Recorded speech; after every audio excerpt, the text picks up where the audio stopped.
Bienvenidos a este su canal, El Teólogo Responde, donde encontrarás a la comunidad de Nestoritos. Deja tu like, ayúdanos a crecer. Saludos a todos ustedes, queridos hermanos y hermanas, toda la comunidad de los montoneros de acá, de este canal, El Teólogo Responde, su changarrito preferido, uno de sus changarritos preferidos, porque debo decir que hay muchísimos por ahí que son buenos también, y este es uno de ellos, así que nos sentimos contentos de que ustedes puedan estar acompañándonos en este interesante encuentro. La predestinación está definida por la Iglesia, bueno, por la Iglesia Católica Romana, bueno, no se pierda la respuesta contundente que hoy recibiremos. La última cosa que voy a presentar es esto de aquí. Miren, revisando el libro de Dante, que se llama ¿Cuál es la Iglesia verdadera? En ese libro descubrimos que Dante cometió varios errores gravísimos, puso varios huevos justamente en ese libro. De hecho, en la página 14 o 15 de ese libro, tú vas a encontrar que él asume que la Iglesia Ortodoxa nació en el año 1054. Surgió en el año 1054.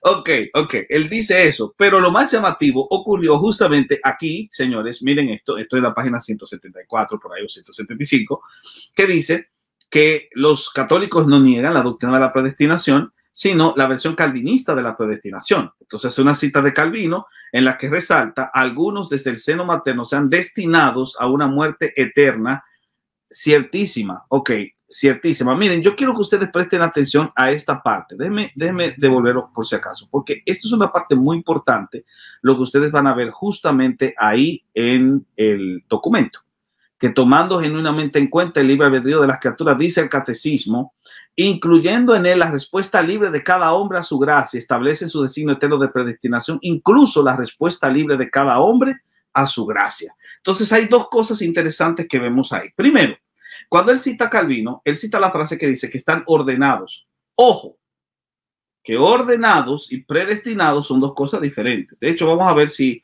el señor Winston, que va a estar con nosotros, aclara esa parte. O sea, ordenado es igual a predestinado. Buena pregunta. Y lo segundo, cuando dice que en el decreto de predestinación está incluida la respuesta libre del hombre, el señor Dante se acaba de pacatear a sí mismo. Porque sí, en la predestinación está también incluida la respuesta libre, entonces la respuesta libre del hombre también es predestinada de acuerdo al mismo catecismo. Señores, estos datos de acá son una evidencia clara de que el señor Urbina no estaba muy preparado para ese debate y por eso, señores, perdió. Por supuesto que para poder abarcar mucho sobre esta temática, hoy tenemos a un invitado especial y para darle una introducción como merece, queremos introducir a nuestro querido hermano, a nuestro querido amigo, con un buen joropo. Hay fuego en mi corazón. Que se escucha hasta el cielo, para que lo goce mi hermano. Yo me gozo lunes, yo me gozo martes, yo me gozo miércoles, yo me gozo jueves, yo me gozo viernes, sábado también. Al llegar domingo sigo con mi gozo y ¿sabes por qué? Es que tengo a Cristo que me da la dicha de gozarme en él. El Cristo mío puede más que el diablo, puede más que todo. Si te sientes triste, si te sientes solo, ven a Jesucristo y serás feliz. El Cristo mío puede más que el diablo, puede más que todo. Si te sientes triste, si te sientes solo, ven a Jesucristo y serás feliz. Yo me gozo. ¡Hey, caramba! Amado, ¿cómo estás? ¿Cómo le va, Néstor? Estaba riéndome mucho, sobre todo con las risas de la chica que estaba ahí, dije, pero yo quiero aparecer en cámara riéndome como un tonto aquí solo detrás de cámara de los videos. Un abrazo para ti. ¿Cómo estás? ¿Cómo está tu gente? Claro que sí, muy bien, gracias a Dios. Aquí toda la gente está dispuesta para poder escuchar. Somos más de casi 300 personas conectadas y ahora se va a poner la cosa mucho mejor porque estos Nestoritos que están aquí son de los buenos, caramba. están hechos de buen hueso y están salpicados con un quesito derretido para comérselo ricamente con una hermosa y elegante pachecoca. Así que yo creo que esto va a estar buenísimo. Así que todos los hermanos que están con nosotros, mis queridos Nestoritos, hoy tenemos casa llena. Así que, querido hermano, me siento complacido de que estés aquí conmigo. Gracias, también yo. Así, muy honrado de estar junto a ti, Vale. No te preocupes por eso. No, claro que sí. Óyeme, antes de iniciar, me gustaría, ya estuvimos haciendo las primeras impresiones del debate en un video que publicamos ya, bueno, fue antes de ayer que lo publicamos, y es un video que ha sido muy viralizado, se ha visto mucho, y muy bueno ha sido, por cierto, ha sido un encuentro increíble, y tú más o menos diste tus primeras impresiones. Pero no sé si tú querías abordar algo más antes de que nosotros iniciemos con el punto que vamos a tratar hoy. O sea, no sé si quieres dar algo más de tu opinión sobre ese debate. No, yo pienso que el debate, o sea, hay 3 puntos claves en este debate que demuestran que Urbina perdió el debate. Número 1, porque él propuso el tema de la predestinación y Jonathan Ramos demostró exitosamente y satisfactoriamente que la teología calvinista de la predestinación no dista de la predestinación tomista, son exactamente iguales. Entonces, en ese punto estamos de acuerdo. Entonces, se llegó a debatir algo que el mismo José Plasencia el día de ayer reconoció en el debate con nosotros, que no hay debates entre la teología reformada en esta parte de la predestinación y la Iglesia Católica, porque estamos alineados 100% ahí. Aunque hay unos pequeños matices que se pueden ver, por ejemplo, en el tema de si se pierde la regeneración, pero no la predestinación, pero es por un asunto de que cuando escribe Agustín de Hipona y cuando escribe también, ¿cómo se llama? Aquinas, se creía en el bautismo regeneracional y la Iglesia Católica todavía mantiene esto. Entonces, para un católico, no es lo mismo la visión católica de regenerado a la visión protestante de regenerado.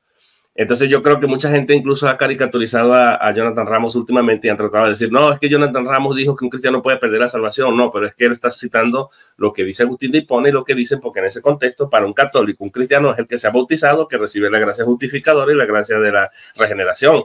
Entonces, en ese sentido, para cuando Agustín escribe y cuando Aquinas escribe, ellos tienen como regenerados de los bebés para arriba, ¿entiendes? Entonces, ese es el punto, por eso es que ellos pueden hablar en esos términos, pero para nosotros que somos credo-bautistas o que no nos afiliamos al bautismo regeneracional como los presbiterianos u otros, de todas maneras la postura es exactamente idéntica. La diferencia sería que ellos tienen como perdidos aquellos que se bautizaron, ¿entiendes? Esa sería la diferencia.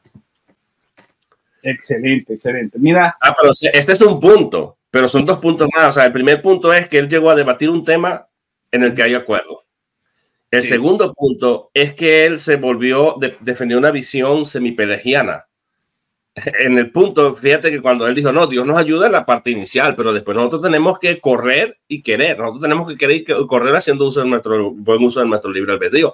Eso es semipelagianismo, porque incluso contradice varios pasajes de la Biblia. Uno de ellos, Filipenses 2:12. Dios es el que pone el querer como el hacer por su buena voluntad. Y está hablando de un contexto a cristianos. O sea, aún lo que nosotros queramos hacer, Dios lo tiene que poner. Él se volvió molinista y eso es en la conclusión, viene siendo un semipelagianismo. Y un punto aquí es que él también malinterpretó o reinterpretó, yo creo que influenciado por lo que lee por ahí en las redes sociales. Yo creo que Leighton Flowers estuvo leyendo esas páginas por ahí de Leighton Flowers o algo, porque este es más o menos de la idea provisionista y de algunos otros, que ahí la palabra escoger o elegir en Romanos 9, cuando habla del caso de Jacob y Esaú, ¿te acuerdas eso? A Isaac amé y a Jacob aborrecí. Él dice que eso es un contexto simplemente de servicio, pero resulta que el Aquinate lo presenta, incluso él basa su definición de predestinación o de elección en esos términos, diciendo que es cuando Dios elige, más o menos, palabras más, palabras menos. La elección consiste en, ¿cómo es que dice? En tratar de manera desigual a personas que están en condiciones iguales. Y se está basando justamente en esto, y lo mete dentro de un contexto soteriológico, no de servicio. Entonces yo creo que eso debilita, porque cualquier católico le va a dar la razón a Jonathan y no a Dante Urbina, si es sincero y si conoce la teología de Tomás de Aquino y de Agustín de Hipona. Ok, en ese caso, lo que tú estás diciendo es que Dante Urbina no estuvo defendiendo la postura católica romana como él pretendía. O sino que él estaba defendiendo una versión semipelagiana, que obviamente no se la comprará ningún católico conocedor, ¿verdad? No, claro que no. Incluso la pregunta que se le hizo, ¿cuáles son los complementos? La pregunta que yo mismo elaboré, ¿cuáles son los complementos de la palabra del participio predestinar ahí en Efesios 1:4? Y ese fue una respuesta hermenéutica a hablar de que no, el hombre tiene que creer, tiene que estar en Cristo. Condicionó la predestinación al acto de fe y de creer, cuando en el mismo catecismo, mismo Denzinger dice que el fin y los medios también son predestinados por Dios. Dios predestinó, pero ordenó la felicidad, los medios, incluso las obras por donde ellos van a andar. Eso lo dice claramente el Denzinger. Entonces dijo, o sea, en este caso, Dante Urbina dijo que, o sea, se volvió ahí un semipelagiano prácticamente. Y creo que alguien le hizo la pregunta de si él estaba asumiendo una visión semipelagiana, pero no se la presentaron esa pregunta a él. Y yo estoy totalmente consciente de que él iba a decir que no, pero hay que preguntarle al señor Urbina si él conoce bien el semipelagianismo, porque a veces las definiciones que da o las expresiones que hacía en el debate hacían sospechar que él era semipelagiano, pero también se acusó de que era molinista. ¿Hasta qué punto tú estás de acuerdo en que él asumió una visión molinista? Claro, porque cuando él hace depender, confunde la idea de una cosa, es lo que dice ahí mismo en su libro El Catecismo, que en la predestinación toma en cuenta, contempla el libre albedrío, pero el libre albedrío no es causal. Es muy distinto a decir la predestinación depende de, como él lo estaba planteando. Entonces depende de criaturas libres, depende porque Dios no tiene robot, entonces cuando ellos hacen ese tipo de argumentación, están yendo en contra del mismo catecismo, porque el catecismo dice es que Dios toma en cuenta el libre albedrío. Y la teología reformada no niega eso.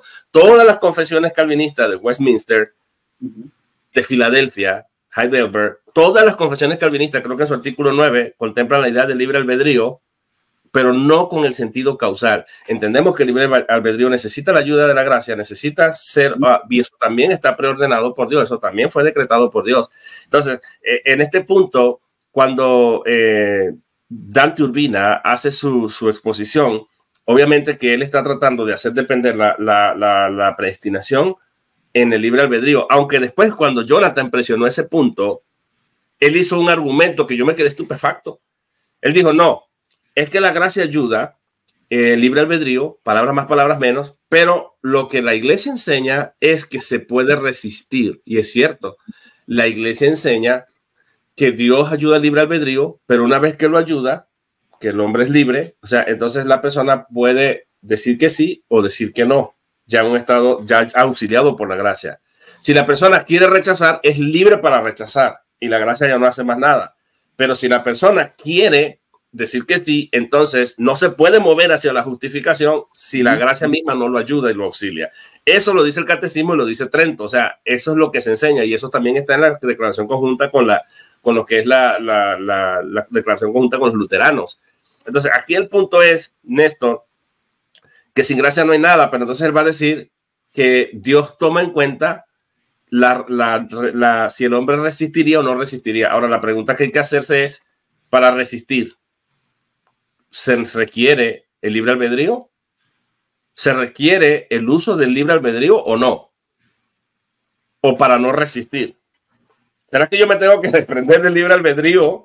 Porque ese fue el argumento para él escapar. No, es que yo no estoy haciéndolo depender del libre albedrío, yo estoy haciéndolo depender de la gracia. Pero que una vez que la gracia nos ayuda, el hombre puede resistir la gracia o no resistirla. Pero la pregunta es, ¿cómo resiste la gracia? Porque es un argumento circular. Exacto. Yo para resistir la gracia tengo que tener plena conciencia, tengo que hacer una evaluación de juicio, tengo que decidir, tengo que asentir o no asentir. El asentimiento es la no resistencia de la gracia.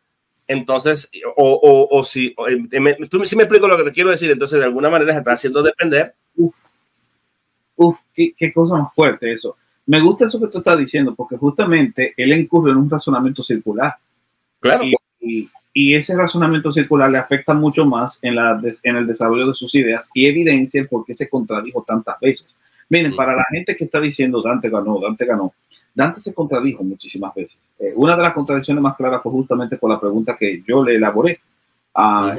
Si él decidía entre tres opciones, tres teorías del catolicismo romano, cuál él asumía de las tres teorías sobre la predestinación. Y ojo, que todas son católicas romanas, las tres. Él se decantó por la primera y la primera es abiertamente abrazada por muchos molinistas. De hecho, una gran sección del molinismo acepta la teoría de la prevista mérita, que la aceptó, y esa teoría, al ser abrazada por muchos molinistas, hace que Dante se niegue a sí mismo cuando dice que él no es molinista.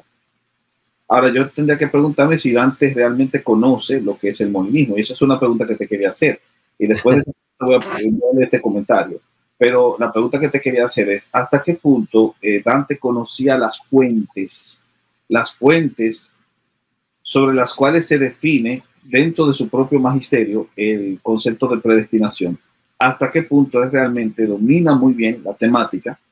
Y en comparación con el debate que tuvo con Carlos Veloso, donde también trató un tema soteriológico, ¿hasta qué punto este debate con Jonathan evidenció las falencias que ya veíamos que él presentaba en este tema con el debate que tuvo con Carlos? Bueno, es bastante complicado porque si él hubiese conocido muy bien lo que es el molinismo y conociera muy bien y tuviera bien definido el tema de la predestinación, en primer lugar lo que tenía que haber hecho él es no llegar atacando, porque él llegó refutando, él llegó con todo. Él llegó atacando y eso lo reconoce varios católicos. Ahí escuchaba a Betty Valenzuela diciendo eso y eso fue una de las observaciones que yo hice. Él entró con todo. Pero curiosamente, a mí me dejó la sensación el debate, que el debate yo lo vi todo, pero nunca supe. Él decía, no, que yo también creo en predestinación, pero nunca supe qué es la predestinación desde el punto de vista católico que él vino a defender, porque vino a defender una postura católica. Entonces, cuando tú lo ves argumentando, a veces yo lo veía argumentando como molinista, a veces lo veía, o sea, la idea de la contingencia, de las condicionales, del subjetivismo, que está sujeto, está condicionado a, también lo vi argumentando muchas veces como un provisionista con las ideas flowerianas, como te estoy diciendo, de Leighton Flowers. Me parece que pudo haber leído algo por las redes sociales y digo, con esto combato el calvinismo y refuto, cuando vino sobre todo con las caricaturas de presentar un Dios monstruoso. Esa es una idea de la teología de, lo que se llama la teología del proceso, y también la idea del provisionismo. Y a veces lo vi argumentando como un arminiano. La teología del proceso es herética. Exacto. Claro.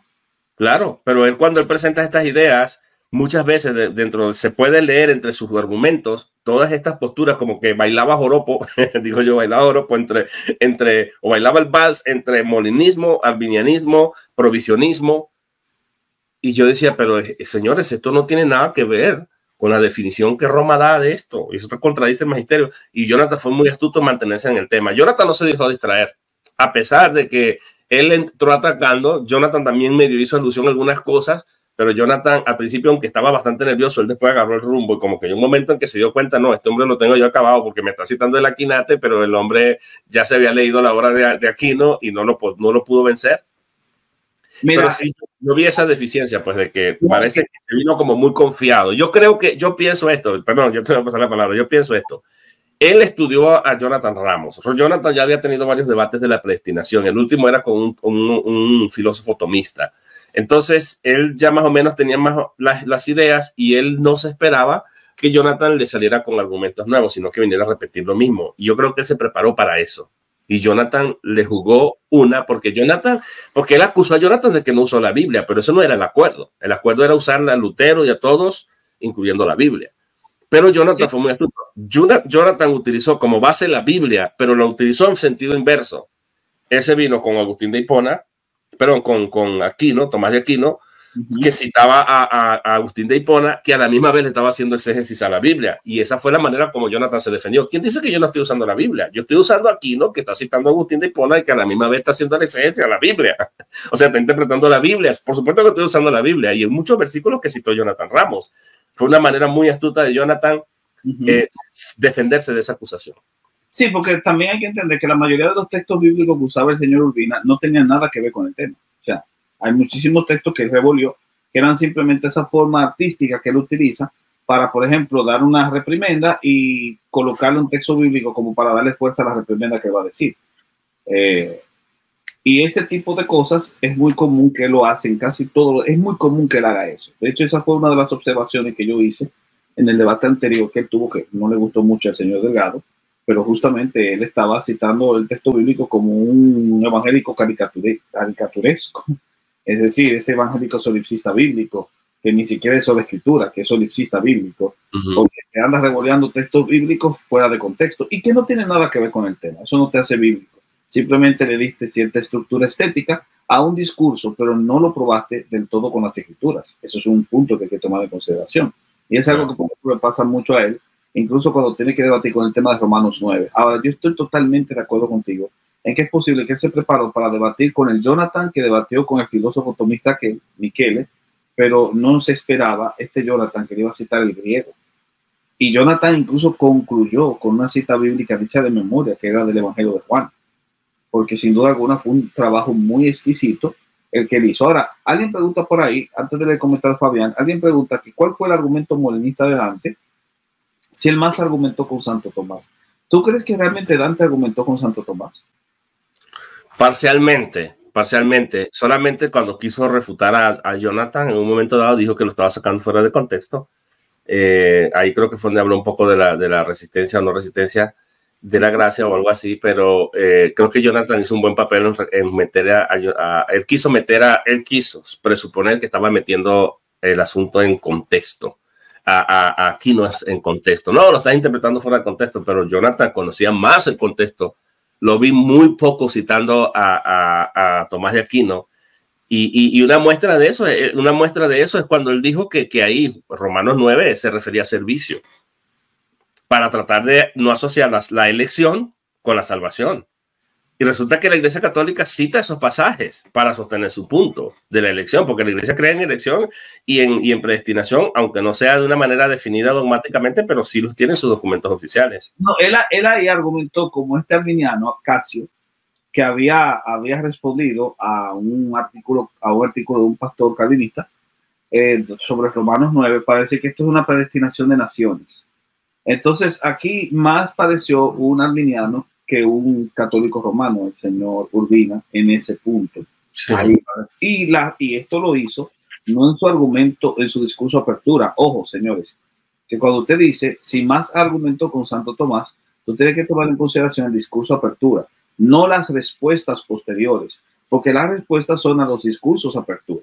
Pero cuando tú te preparas para un debate, tú no sabes con qué va a argumentar el otro. Entonces, ¿dónde yo sé que tú, o dónde se evidencia la preparación que tú tuviste para el debate? Es en tu discurso apertura. El discurso de apertura del señor Urbina no tenía Santo Tomás que yo recuerdo. Y si lo citó, será pocas veces. Exacto. No recuerdo. Muy poco. Sí. Él cuando lo cita es para contrarrestar a Jonathan y haciendo creer que Jonathan lo ha descontextualizado. Pero per se su discurso de apertura muy poco hizo referencia. Yo creo que ni hizo referencia a él, porque él vino fue con unos textos bíblicos, vino primero con una caricatura del calvinismo, a presentar a un Dios monstruoso que lo comparó con el Dios del Islam y bla, bla, bla. Y luego entonces se fue con 5 puntos basados en versículos bíblicos sin exégesis. Sin exégesis. Quiero decir que yo después voy a hacer un programa analizando cada uno de los versículos porque no vamos a tener tiempo para hacer el exégesis, pero el exégesis requiere tiempo. Pero de verdad me quedé loco porque yo dije, pero ya va, si vamos a debatir, mira, si yo voy a debatir el tema de la predestinación contigo, lo que yo tengo que hacer es buscar todos los versículos donde aparece la palabra predestinación en la Biblia. Pero el Señor apareció hablando de versículos universalistas o versículos que tienen que ver con resistencia de voluntad, entre comillas, que entiende mal ahí, o cuando dice esforzado, o sea, salvación por obra, porque si es esforzado para entrar a la puerta de angosta, que por cierto es un presente, indica que ellos ya se habían esforzado y se tenían que seguir esforzando, pero él no lidia con la exégesis, y además que dice eso, pero lo saca de contexto, porque el mismo contexto va a decir, porque les digo que muchos procurarán entrar y no podrán. Aunque en el griego dice, muchos buscarán entrar y no tendrán fuerza. Entonces, ¿de qué depende que entren? O sea, tú te das cuenta que aunque se les pida que entren, es un imperativo presente que implica que ellos ya habían entrado o estaban entrando y se les está invitando a que continúen el camino. Y no quiere decir que eso es una idea general, porque si no dijera, muchos procurarán entrar, así que no depende de qué quiere, porque muchos procurarán, y procurar envuelve la voluntad, envuelve el libre albedrío, envuelve un acto deliberado, y dice, y no podrán. Mira qué interesante eso, por eso la necesidad de leer el texto en contexto. En contexto, pero él despojó el texto de su contexto, no, y hay una riqueza más grande en el contexto. Yo tengo un argumento para eso, pero ahorita no lo vamos a lidiar, pero es interesante cómo él citó un montón de versículos y yo dije, y ya va, y los versículos de la predestinación, mira, Yo los versículos de la predestinación yo me los sé de memoria, porque son temas que uno domina y que yo continuamente hablo de eso y he debatido este tema como 7 veces también. Entonces, cuando yo llego aquí, yo digo, ya, vamos a ver, va a empezar quizás con Hechos 4, porque uno va en orden cronológico, Hechos 4, 27 y 28, especialmente el 28 ahí tiene la palabra, luego tienes primero a los Corintios, Efesios, bueno, primero los Corintios viene primero los Corintios 2, 7, y luego tenemos a Romanos, capítulo 8, 29 y 30, y finalmente, creo que el mismo Efesios 1, 4 y 1, 11. Esos son las 5 veces que se menciona la palabra de forma explícita, y de forma implícita está en otros pasajes, como en el Evangelio de Lucas 23, etcétera. Entonces hay que tener mucho cuidado con esto. El hombre citó, él pensó que citar Biblias con pasajes que no tienen nada que ver con la predestinación. Era lo bíblico. Que tendríamos que analizar, o sea, los textos que él citó, Dios quiere que todos los hombres se salven. Eso toca el tema de la expiación, si es limitada o ilimitada. Eso no tiene que ver. ¿Ah? Mira, alguien dice por ahí que Dante ganó de calle, lo que toca es contaminar el pozo con adjetivos de pelagiano, y alguien se burla diciendo que molinista y arminiano. La respuesta es, ok, primero, no se está contaminando el pozo. Es cierto que dijo esas cosas. Sí. No es un adjetivo, es una triste realidad. Que usted no se quiera dar cuenta es evidencia de que usted no es digno del honor del nombre que usted le puso a su cuenta, como los de Berea. No está siendo como los de Berea. Y lo segundo es al señor Morecos. Molinista y arminiano, ¿en cierto modo son parecidos o no, querido? No, porque el arminianismo es prácticamente un 80% muy parecido a depende de qué entendemos por arminianismo, porque está el arminianismo clásico y está el arminianismo wesleyano. El arminianismo clásico es el que más se parece al calvinismo. Ellos difieren en la expiación ilimitada, versus limitada, tienen algunas modificaciones, pero ellos creen igual en la regeneración, ellos creen en la elección. Lo que pasa es en el orden de los sucesos que ellos van a ver la diferencia. Ellos van a tener una predestinación, una elección por presciencia en contingencia con el libre albedrío, la fe prevista. Es una teología muy parecida a la Iglesia Católica, pero con ciertas modificaciones, porque si el libre albedrío sí se toma en cuenta como causa para que Dios pueda hacer algo sobre la base del conocimiento previo de Dios. O sea, Dios no preconoce a la persona tanto, sino que Dios preconoce, en el arminianismo conoce algo de ellos, alguna acción de ellos, ¿entiendes? Esa es la diferencia. En cambio, el calvinismo entiende que Dios conoce todas las cosas, pero que cuando se trata el tema de la predestinación, Dios toma en cuenta esa la persona. O sea, los méritos de Cristo causalmente y el decreto de Dios por su acto soberano, y él simplemente, sabiendo que nosotros no merecemos nada, nosotros... O sea, Dios no nos debe nada a nosotros, de la misma masa Dios escoge por gracia, y solo así se entiende la gracia. Esa es una diferencia. En el wesleyanismo, bueno, ahí hay una pequeña modificación, un poco más alejado de lo clásico en cuanto a esta relación de los arminianos con los calvinistas. Y el molinismo lo que plantea es el conocimiento de Dios, que es la omnisciencia de Dios. Lo dividen en tres categorías. Uno de esos es el conocimiento medio, que hace una diferencia, que más o menos explican que Dios, a través del conocimiento medio, se anticipa o puede darse cuenta cómo una persona podría actuar dependiendo del ambiente donde es colocado, dependiendo del lugar donde está, dependiendo de las circunstancias que rodean a esa persona. Entonces, esa más o menos es la diferencia. Una persona colocada aquí tendrá este comportamiento, y si lo colocamos allá va a tener este otro comportamiento. Entonces, esas circunstancias, como Dios las prevé, entonces Dios de alguna manera tiene algún tipo de influencia en esto. O sea, hay una diferencia grande en estas cosas. Aunque con respecto, por ejemplo, hay calvinistas que son molinistas y hay arminianos que son molinistas. No hay tanto conflicto porque es un asunto de contingencia. Más que todo, ellos tienen unas ideas subjuntivas, unas condicionales, parten de un montón de condicionales, de cláusulas subjuntivas para implicar esas ideas hipotéticas que hay en diferentes circunstancias. Entonces, no es exactamente lo mismo. No son mutuamente excluyentes. Por eso es que sí se puede decir que Dante fue molinista y fue arminiano. O por lo menos, yo no voy a decir que Dante fue arminiano, ¿verdad? Pero argumentó con una premisa, por lo menos para Romanos 9, que solamente será escuchado a arminianos. Es decir, es Romanos 9 como un texto que no tiene nada que ver con la predestinación, porque el mismo catecismo reconoce, por lo menos la Iglesia Católica Romana, no voy a decir catecismo, pero la Iglesia Católica Romana reconoce que Romanos 9 se puede aplicar al tema de la predestinación, ¿sí o no? Sí, bueno, por ahí dice Eduardo Briggs que ningún arminiano puede ser molinista. Bueno, yo he escuchado gente que dice que sí puede ser porque es como un punto de vista sobre todo cuando se trata del origen del mal. Algunos abrazan alguna parte y siguen siendo arminianos. Y yo he escuchado arminianos, yo soy molinista en este punto cuando voy a explicar la teología del mal o ese tipo de cosas. Exacto. En ese punto. Pero soteriológicamente ya es que ellos hacen una división. Porque sí, ese es el punto. Como son diferentes, pueden no ser mutuamente excluyentes. Eso es lo que pasa. Claro. Es claro que tú argumentas como molinista y al mismo tiempo argumentas con tesis arminianas y hacer lo mismo con el pelagianismo, el semipelagianismo. De ahí es que se dice que este señor tiene un arroz con mango en ese debate. Y eso sucede cuando no se conoce mucho una postura. Eso pasa mucho. Ahora, mira lo que dice Fabián. Dante dice que Ramos leía a Santo Tomás con lentes calvinistas. Y en el debate de ayer, Plasencia, después de ser educado por Winston y Ramos, le decía a Ramos que estaba de acuerdo en la lectura de Santo Tomás. Ok, me gustaría que tú comentaras sobre eso y al mismo tiempo aprovechar de ese interesante encuentro que ustedes sostuvieron ayer en el canal de Hugo Ariza.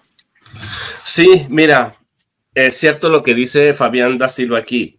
Esa es una acusación, como te digo, no sé si se le llama esta una falacia de arenque rojo, creo que se llama, o no recuerdo si esa es la falacia ahora mismo, pero es como una falsa acusación o hace un muñeco de paja de algo para tratar de atacarlo, saetearlo, cuando en realidad Jonathan lo metió rápidamente, lo puso en su sitio y le dijo, no, yo no he interpretado, yo he leído a Santo Tomás, porque Jonathan no estaba interpretando. Leer con lentes calvinistas sería ponerse los anteojos calvinistas, hacer una especie de eisegesis y distorsionar lo que está diciendo aquí. Pero él lo que hizo fue abrir a Santo Tomás de Aquino y comenzar a leer desde las páginas del Aquinate lo que estaba exponiendo. Santo Tomás dice y dice y dice, lo que hizo fue declarar o repetir al público lo que decía Tomás de Aquino. Y entonces, efectivamente, contraponerlo con lo que Dante Urbina estaba diciendo, porque Dante Urbina estaba contradiciendo de alguna manera a la visión que Jonathan, porque Jonathan lo contrarrestó. Mira, es que Jonathan fue muy astuto, por eso es que Jonathan se lo comió. ¿Sabes por qué? Porque Jonathan se quedó trancado o atascado, si se quiere, con Santo Tomás de Aquino y Agustín de Hipona, que son los doctores de la Iglesia Católica Romana, donde echan, o sea, que son la base para la teología, no solamente de la justificación, sino de la predestinación y de muchas otras doctrinas que la iglesia tiene, aunque en algunas no están muy definidas así, pero están en los documentos de ellos, los reconocen. Entonces él fue muy astuto al quedarse allí leyendo y leyendo y leyendo y leyendo y metiéndolo en contexto. Dijiste esto, pero entonces no estás tomando en cuenta esto del Aquinate. Sí. Y por eso es que José Plasencia tiene que reconocerlo.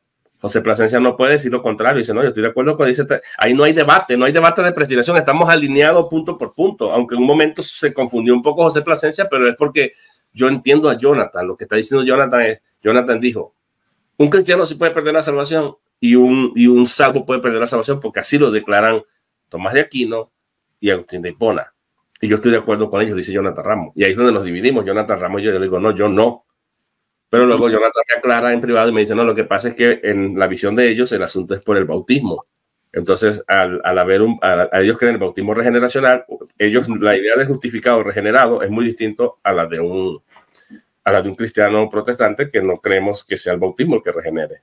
Y por eso que yo está correcto que yo le diga a un católico, sí, un cristiano puede perder la salvación porque todo el mundo se bautiza cuando está niño, ¿entiendes? O sea, muchos de ellos, la mayoría, pues. Sí, porque no es como realmente se entiende bíblicamente el concepto de... Ajá, exacto. Sí, entiendo. Entonces, una última cosa, antes de pasar a unas preguntas que te tengo en particular. Respecto a la postura, hay mucha gente como que a veces se preocupa por el tema de esta división entre regenerado y predestinado. Creo que han habido algunas preguntas que han hecho sobre eso y como que ellos entienden que Ramos asume esa postura de división de regenerado y predestinado, que es la visión tomista, pero no es necesariamente la visión reformada. ¿A cuándo es cierto es eso o realmente es más un elemento de estrategia para en el debate dar a entender que iba a defender la postura católica romana, que debería ser atomista, ¿verdad? Al final de cuentas estaba distanciada de esa postura? Creo que esa era la estrategia del debate. O sea, tú me quieres defender la postura católico-romana, te tengo a Tomás de Aquino, que una de las posturas del catolicismo romano es esta, y tú estás distanciado de ellos. Entonces, ¿qué postura tú me quieres defender? Pero para yo hacer eso, tengo que comulgar con todo lo que dice, aunque no necesariamente sea lo que yo crea. Eso es una forma como yo lo veo. No sé cómo tú lo ves. Sí, lo que pasa es que Jonathan es filósofo. Jonathan puede leer más allá de lo que nosotros muchas veces podemos leer. Así. De hecho, yo cuando escuché a Jonathan en ese debate, yo estaba, mira, que agarraba a Jonathan por el cuello y le decía, mira, chico, tú no eres ningún reformado, tú eres un católico infiltrado aquí, chico, ¿entiendes? Un medio arminiano o algo. Porque ningún calvinista va a decir que la salvación y un cristiano se va a perder. Eso es así, un regenerado no se puede perder. Pero luego, yo lo traté de comprender y tolerar hasta cierto punto, hasta el momento en que yo dije, bueno, desde una perspectiva humana, porque, o sea, en una iglesia hay muchos cristianos, ¿verdad? Vamos a ponerlo así. Yo me puse a pensar en eso.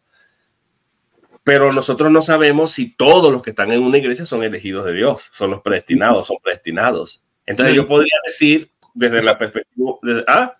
Perdón, que eso lo contemplan las confesiones de fe reformada. Exacto. Desde una perspectiva humana, de lo que ven mis ojos, yo puedo decir, bueno, este hermano carga una Biblia, viene todos los días a la iglesia o lo que sea, y puedo pensar que es uno de los predestinados y después nos encontramos con sorpresa. Entonces, desde un punto de vista humano, yo puedo decir, bueno, sí, un cristiano se puede perder porque se perdió este y este, pero no a los ojos de Dios el predestinado no se pierde, porque Jonathan defiende ese punto. Entonces luego Jonathan explica que es que hay una división y me explica eso. Lo que pasa es que cuando escribe la Quinata y cuando escribe Agustín de Hipona, para ese entonces el bautismo era clave en la regeneración y se bautizaban a los infantes y ahí también se imparte la gracia justificadora. Entonces, para ellos un cristiano no es lo mismo que lo que es un cristiano para un protestante. Un cristiano es un bebé que se bautizó, nació de nuevo, ya está regenerado y está justificado. Entonces, claramente que Tomás de Aquino habla sobre la base de lo que la iglesia también practica. Y eso es prácticamente, por eso es que yo ahora entiendo a Jonathan. Jonathan no está diciendo de ninguna manera que un cristiano verdadero va a perder la salvación. Porque para ser cristiano tienes que ser un predestinado, para ser un verdadero a los ojos de Dios. Que es el que conoce todo. Tú tienes que ser un predestinado y la predestinación te da la regeneración. Mira, yo lo veo de esta manera. No todos los que están en la iglesia son salvos, pero todos los salvos están en la iglesia. De la misma forma, no todos los que están en la iglesia son predestinados, pero todos los predestinados están en la iglesia. Predestinados son los que se salvan, sin duda alguna. Y el predestinado es el regenerado. Ahora, entendiéndose la regeneración como nosotros la definimos ya dentro de nuestras confesiones, que es una experiencia que ocurre por iniciativa divina, soberana, ¿verdad? En la que el nuevo nacimiento se da como resultado de la acción del Espíritu a través de la palabra. Pero el católico romano no lo ve así. El católico romano entiende que la justificación inicial o la regeneración inicial se da en el bautismo. Entonces, la regeneración ocurre en el bautismo y ahí sucede la justificación inicial, que se va a completar después a través de la vida. O sea, la vida al final, pero termina... Y las obras que van aumentando la justificación, porque a eso que se opone el Concilio de Trento. Ellos comienzan justamente diciendo, el que diga que una persona es justificada por oír o por la proclamación del Evangelio, se está equivocado, es un anatema. Ellos comienzan hablando de eso y luego comienzan a elaborar su doctrina de la justificación con el medio justificador, que es el bautismo, que para ellos es el sacramento de la fe. Ok, mira, quiero destacar este comentario porque hemos mencionado, no sé si puede ser que sea el señor Plasencia, y como tú estuviste en un diálogo con él, lo voy a destacar específicamente. Dice, Jonathan, siguiendo a Santo Tomás de Aquino, acepta que los regenerados sí pueden perder, aunque no los predestinados, lo cual no es un problema para el católico, pero sí para el reformado. ¿Qué tú responderías, por ejemplo, a ese interesante comentario? Claro, ya lo acabo de responder por adelantado. Justamente, sí, tiene razón, si es José Plasencia que nos escucha, claro que sí. Aquí el problema no lo tendría Jonathan Ramos, que lo está leyendo dentro del contexto de lo que se entendía por cristianismo en ese entonces. ¿De acuerdo? Dentro de ese contexto que es pre-reforma, entonces o sea, tú tienes que leer las cosas en su contexto y no caer en anacronismo. La reforma viene en el siglo XVI. Entonces, cuando Tomás de Aquino escribe sobre la base de lo que la iglesia practicaba, de lo que la iglesia decía en sus credos, de lo que la iglesia enseña. Entonces, sobre esa base, él hizo toda la teología de la predestinación y la armonizó, pero aún así él ve los medios como también predestinados por Dios.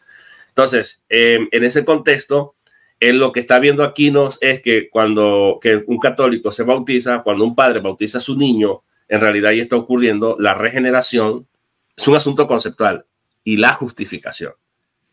Ese es el punto. Se borra el pecado original. El problema no es ese. El problema lo tiene José Plasencia, que ayer en el debate entró a refutar la idea de que un predestinado se puede perder. Porque aquí lo que está es retratándose en público José Plasencia, nuevamente.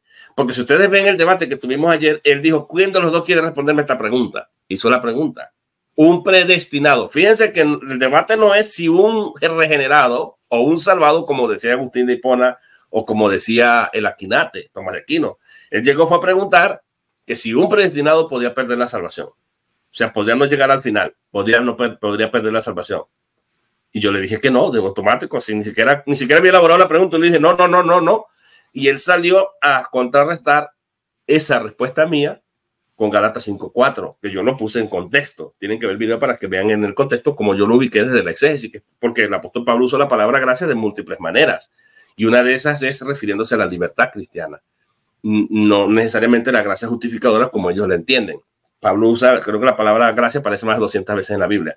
Entonces, aquí el punto es que el amigo José Plasencia, él salió haciendo esa pregunta y luego que se le dio toda la respuesta exegética y aparte de eso, Jonathan lo remató con el Aquinate y le está diciendo, tú estás contradiciendo a Aquino, porque Aquino y Agustín de Hipona no creen que un predestinado se pierde. Y fue enfático, defíneme predestinación y dime si un predestinado se pierde, porque estarías llevándole la contraria al Aquinate. Él reconoció que él no había leído mucho eso, que no conocía mucho del Aquinate o de los tipos de tomismos que hay, todo lo bla, bla, bla. Finalmente prensado, por eso estaba como estresado y enojado y estaba ahí peleándose con Jonathan ahí. Pero al final cuando se le presionó y le dijo, entonces un predestinado se va a perder, ¿qué dijo él? No. Un predestinado por Dios no se va a perder. No se va a perder. No se puede perder porque Dios le preordenó los medios y el fin y los medios. Así que él va a llegar hasta el final, ese predestinado. Y así él mismo se refutó con aquello con que me vino a refutar a mí. Y yo le dije, el fin del debate se acabó y felicité a Ramos por haber ganado el debate con Urbina. Y además que vino a refutar a Urbina aquí. Él refutó a Urbina también, porque le vino a decir a Urbina, aquí los reformados y la teología tomista, entre los dos no hay debate. No hay debate. No, yo estoy de acuerdo en que quizás Plasencia, a diferencia, por ejemplo, de Hugo Delgado, puede ser más ecuánime, analizando también la falencia que tiene Dante, porque creo que Dante se distanció mucho también de lo que el católico romano sostiene en sí. Claro. Entonces, eso es un punto muy importante que hay que tomar en consideración. Por ejemplo, Leonardo hace este comentario que es muy atinado. Dante desafió constantemente que la predestinación sea incondicional, pero Ramos le demostró que sí es incondicional. Pregunto yo, incluso el católico romano sostiene que es incondicional y Dante decía que no.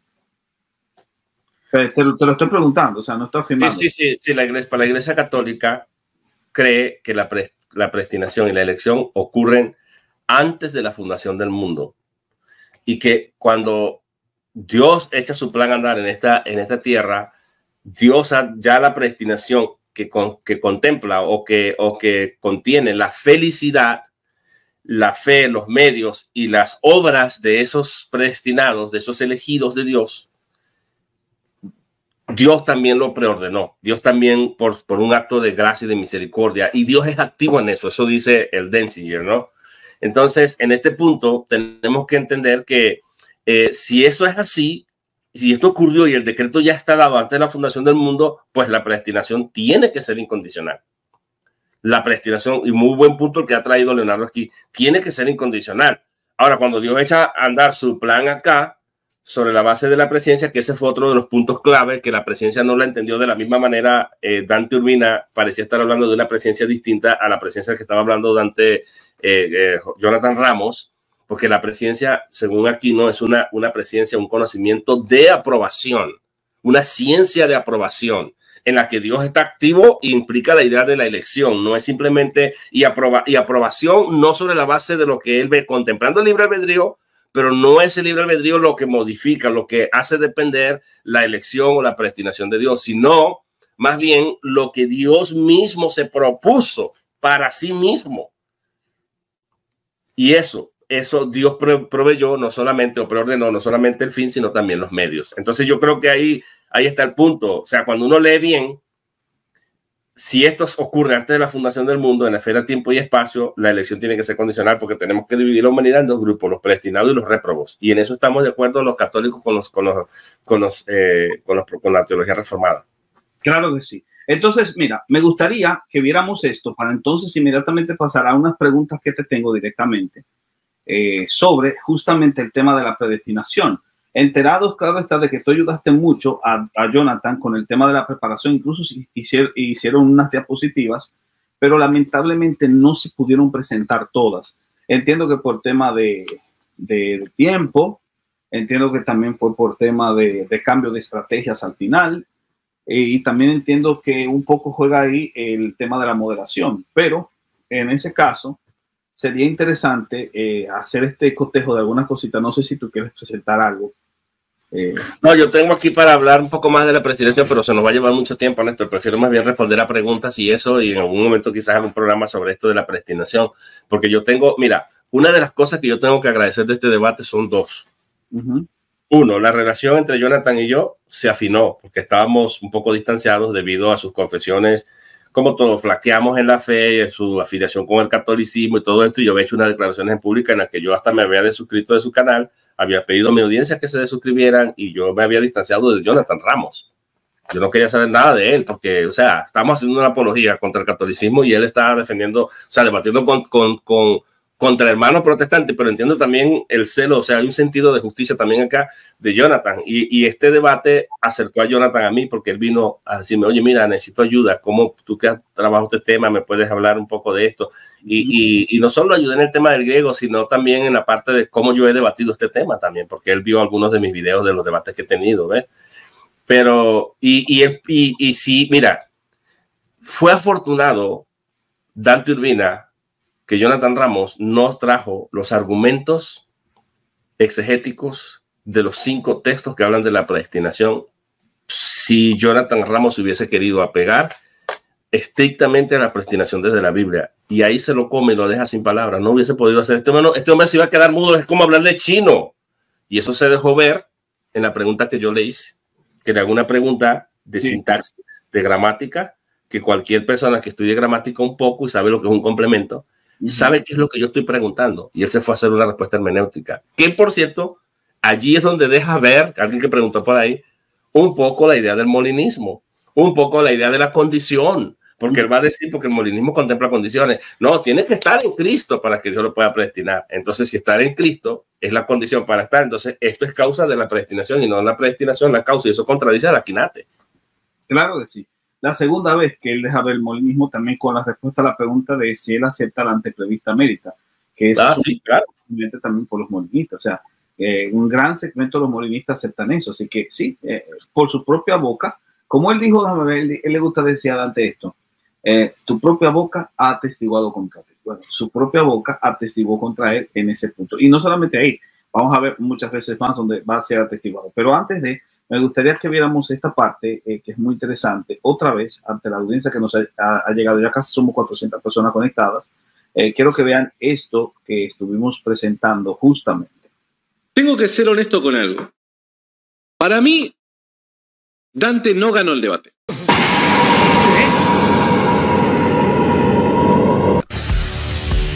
Ese es el Dios calvinista desenmascarado. Si algo se parece, no digo es al Dios del Islam, que dice en el Corán: hemos creado para el infierno a muchos de los hombres. Para la Iglesia Católica, el calvinismo no tiene otro Dios diferente del Dios católico. Felizmente, ese no es el Dios de la Biblia, que dice en Ezequiel 33:11: yo, el Señor, juro por mi vida que no quiero la muerte del impío, sino que se convierta y viva. De este modo, el Dios calvinista es un mal samaritano. ¿Ves? O sea, o hablas con los obispos católicos y le preguntas, los calvinistas sirven a otro Dios, y te van a decir, no, son cristianos, sirven al mismo Dios. Pero ¿qué pasó con Dante Urbina? O sea, también Dante Urbina también le salió el santo garrote. Le bajó el nivel al debate. Le bajó el nivel a Dante. Hermanos, hay que ser objetivos. Dante no ganó el debate. Para mí, desde mi humilde punto de vista, Dante no ganó el debate. Y voy a explicar por qué. Desde mi humilde punto de vista. A mí no me gustó todo el currículum que se le presentó a Dante Urbina. O sea, a mí, sinceramente, de entrada a mí no me gustó cómo presentaron a Dante. O sea, como si fuera así como un semidios. Después me escribieron otro que tiene otros canales. A Betty no le molesta, ¿no? Pero O sea, están muy molestos con Dante en el video que hizo. Ramos, o sea, que tú estás siendo peor que Fiducia Suplican ahora, después de este debate. No. Eso es soberbia.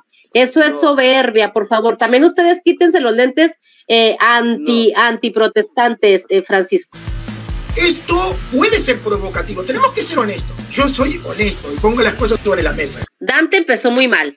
Dante en su exposición empezó refutando. A mí me pareció eso. Empezó refutando y dije, uy, ya valió. Ya valió con Dante. Sakuragi lo logró. Dante cometió muchos errores. Uno, a mí me pareció que no refutó bien los textos tomistas que le dio Ramos. Y por último, quiero decir que Dante Urbina, yo concuerdo con César Moncada. Con todo respeto, lo hubiera hecho mejor Rodrigo Calvo. Estos cuando van viendo que van perdiendo en un debate sobre un tema, te quieren cambiar de tema automáticamente. No, que la gracia irresistible. A mí se me hace que pierden el hilo. Desde mi humilde punto de vista, Dante no ganó el debate.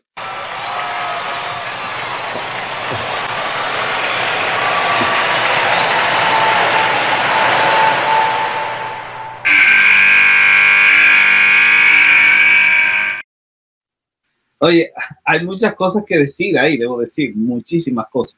Por ejemplo, yo te voy a ser sincero, el debate que tú tuviste con Rodrigo Calvo, creo yo que estaba mejor sustentado en el ámbito de la defensa del catolicismo romano que la actuación que hizo el señor Urbina en este debate. No sé si tú estás de acuerdo conmigo.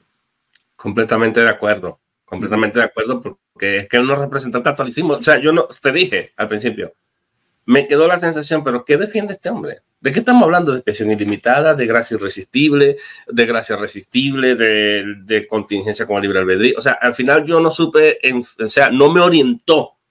Él planteó 5 puntos que tenían que ver con expiación ilimitada, con resistencia de la gracia, con lo que fuera, pero no tenían que ver propiamente, porque prácticamente si se puede resistir, está haciendo los recalcos del libre albedrío. Defendió ese punto. Una idea que, o sea, yo me quedé en la humareda, de verdad, me quedé perdido, no me orientó. Él como académico, yo debo decirlo, el señor Dante Urbina no me orientó en el tema, no se apegó a la topicalidad, al tópico que se acordó, porque él iba a defender la postura católica. A mí me hubiese gustado que un académico me definiera los términos, los 5, yo siempre digo las 4D, o creo que son las 4 o las 5, vamos a ver. Primero tienes que definir qué es lo que vas a hablar. Segundo, tienes que documentar. Me quedó debiendo porque necesitaba documentar. La iglesia cree esto y me voy a basar en esto y mostrarlas documentos, al menos 3 razones por las cuales cree eso, sobre bases para uno poder comprobar las citas. Eso es un debate académico. En tercer lugar, tienes que derrotar a tu oponente. Eso le quedó debiendo porque cuando hizo una pequeña defensa se ponía a hablar de gracia irresistible, se ponía a hablar de libre albedrío, se ponía a hablar de otra cosa, pero la predestinación nunca la tocó, señores, muy poco, o sea, por encimita. No, estamos de acuerdo con la predestinación, olvídate del tema, no, o sea, como que más bien querías hacer el tema de la predestinación. No me vengas a hablar de la predestinación porque estamos de acuerdo, sé que estás debatiendo, señor. Y finalmente tienes que derribar el argumento, corrijo, defines, documentas, defiendes tu postura, que no lo vi defenderla, o sea que están asociados estos 3 puntos, y por último tienes que derrotar, tienes que destruir, desmoronar, tienes que desmontar el argumento del otro, y en eso el señor Dante Urbina, si yo lo filtro, este es mi filtro para un apologista mío, o sea, en el caso mío, yo filtro a un apologista por estas D. ¿Definió el tema? No. Número 2, ¿documentó lo que dijo? No. ¿Dando razones? No. ¿Defendió su tesis? No. ¿Derrotó el argumento del otro? No. No. Entonces tú te das cuenta que perdió. Esas 4 D las utilizo yo para filtrar a cualquier apologista. Digo, este es un buen gallo. No, este no es un buen gallo. Es como digo yo, o sea, si tú caricaturizas la posición de tu contrincante, pierdes, porque no se gana. Ya pierdes. Tú puedes ridiculizar al absurdo un argumento como una estrategia retórica. Son cosas distintas y eso tiene que ver con el pato, tiene que ver con el ethos, tiene que ver con la actitud que uno pueda tener, ¿verdad? Pero eso es muy distinto. Pero cuando tú vas a empezar en un debate formal, porque imagínate el currículum con que este hombre se presentó, hasta cursos en Harvard y que ha tomado. O sea, imagínate, o sea, tú no puedes esperar que venga con un argumento rastrero, como esta misma gente ha dicho aquí, con todo el respeto, con los mismos católicos están de acuerdo que, oye, lo pusieron como un semidios, dijo Betty por ahí. El tipo parece un semidios, estudié aquí, allá, aquí, que hice concurso, que fuimos nominados, no sé qué, aquí no importa, o sea, está bien, en un debate uno puede presentar los credenciales y todo lo demás en previo acuerdo con el otro o con el moderador, está bien, eso está muy bien.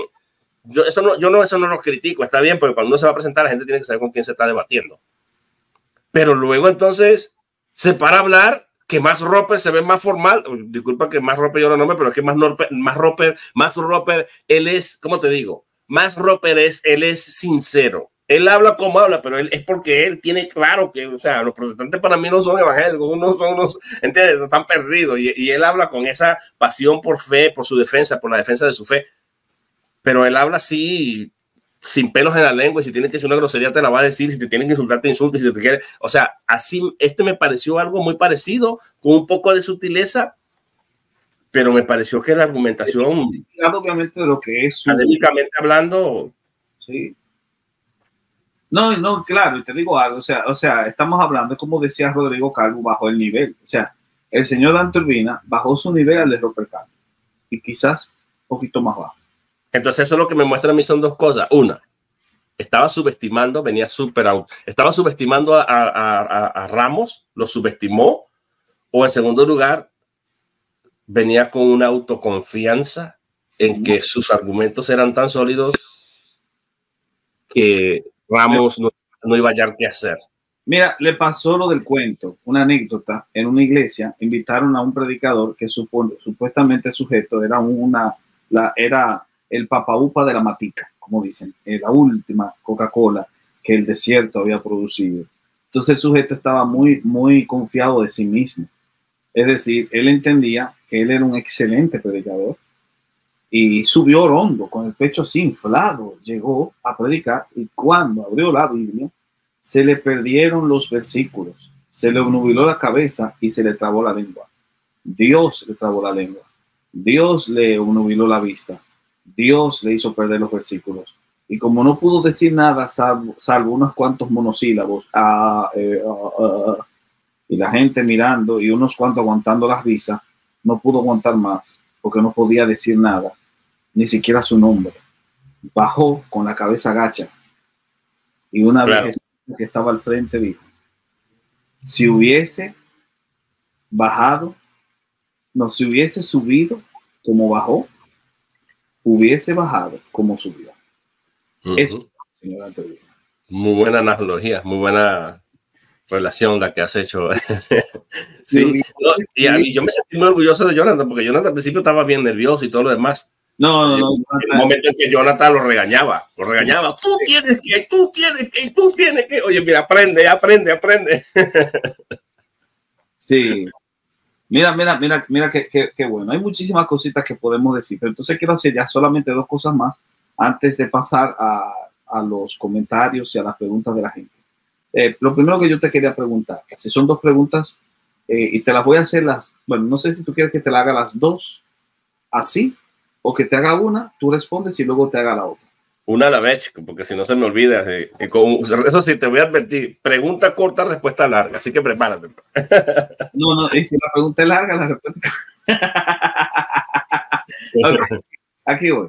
La primera pregunta es una pregunta doble. O sea, ¿cuál es el concepto que tiene tanto el catolicismo romano y el protestantismo respecto a la predestinación? O sea, es en términos dogmáticos en ambos sentidos, porque la otra pregunta tiene que ver ya con el griego, así que sí. En ese punto. O sea, la predestinación parte de un propósito de Dios. De hecho, son tres propósitos, tanto los católicos como los protestantes reformados vamos a estar alineados ahí. Son tres grandes propósitos y se pueden ver claramente aún en el texto griego. El primer propósito es lo que nosotros llamamos la causa final. ¿Cuál es la razón que motiva a Dios? Está en Dios, porque nosotros podemos incluso, yo estoy escribiendo algo sobre la elección, estoy escribiendo algo porque Jonathan me está animando a que escriba un libro sobre esto. Entonces empezamos a hablar, eso va a salir de ahí, esa es la otra cosa que tengo que agradecer yo. ¡Qué bueno! Jonathan va a hacer la anotación del libro. ¡Oh, ¡Úshala!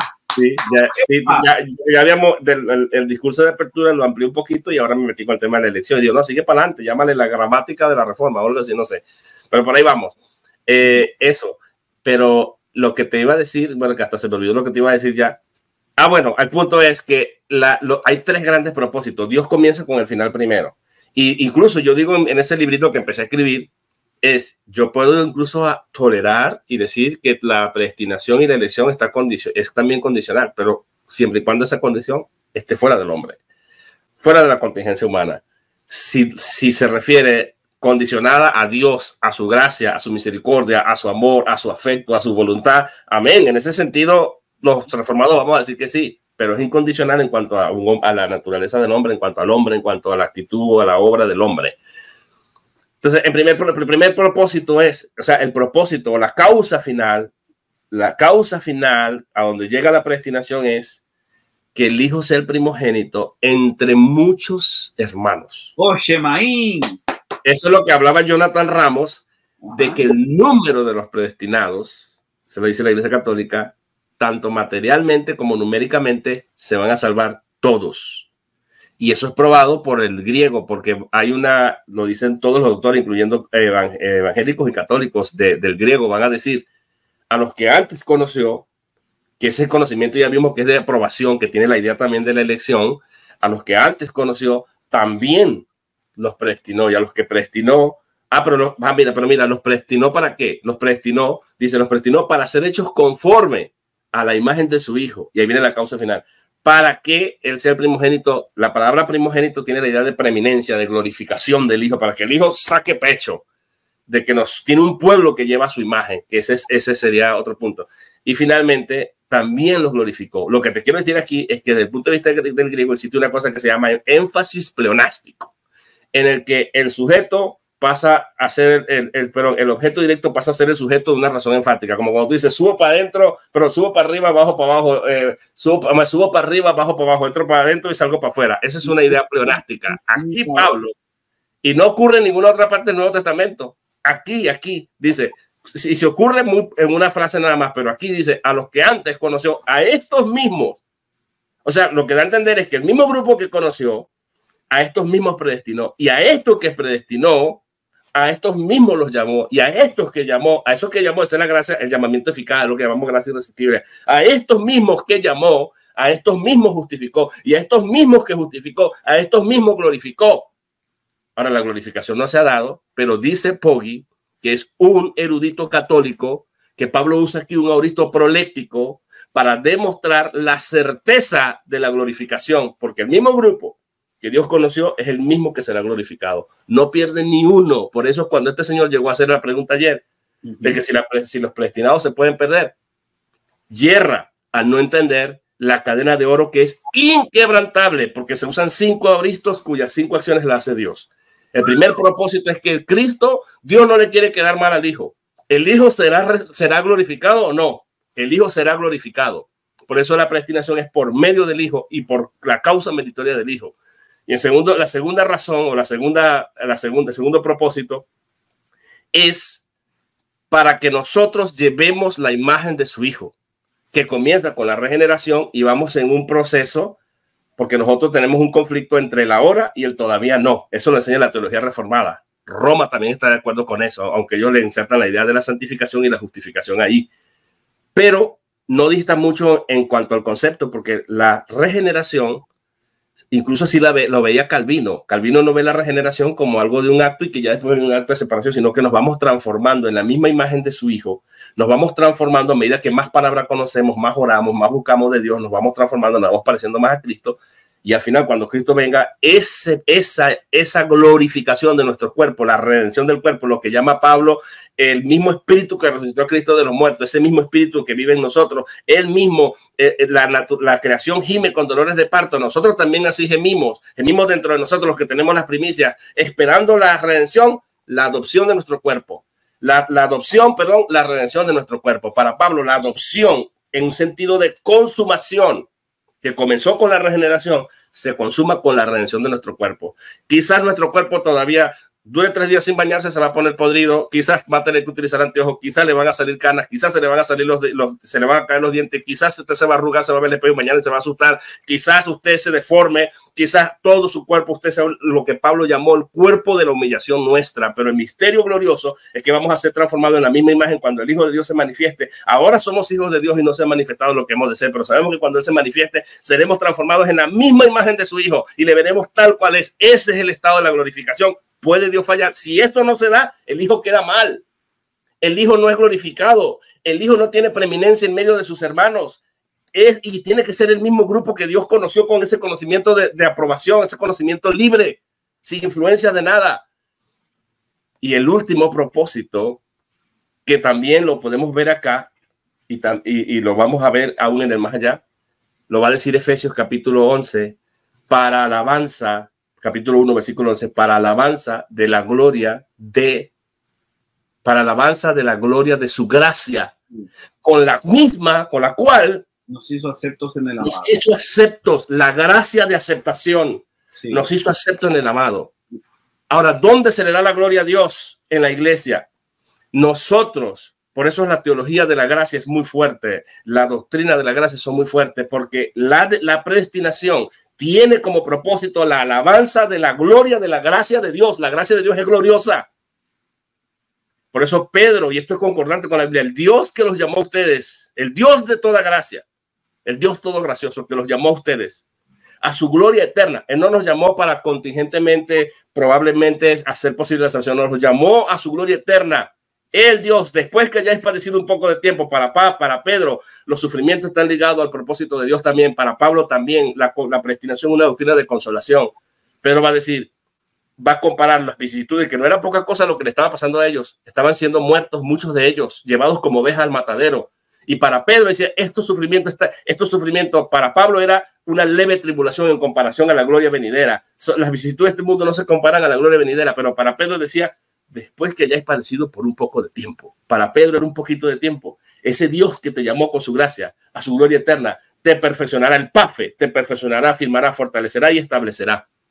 Ese propósito Dios lo va a cumplir. Son cuatro el PAFE, P, perfecciona, te perfeccionará. En el griego son futuros indicativos activos. Te perfeccionará.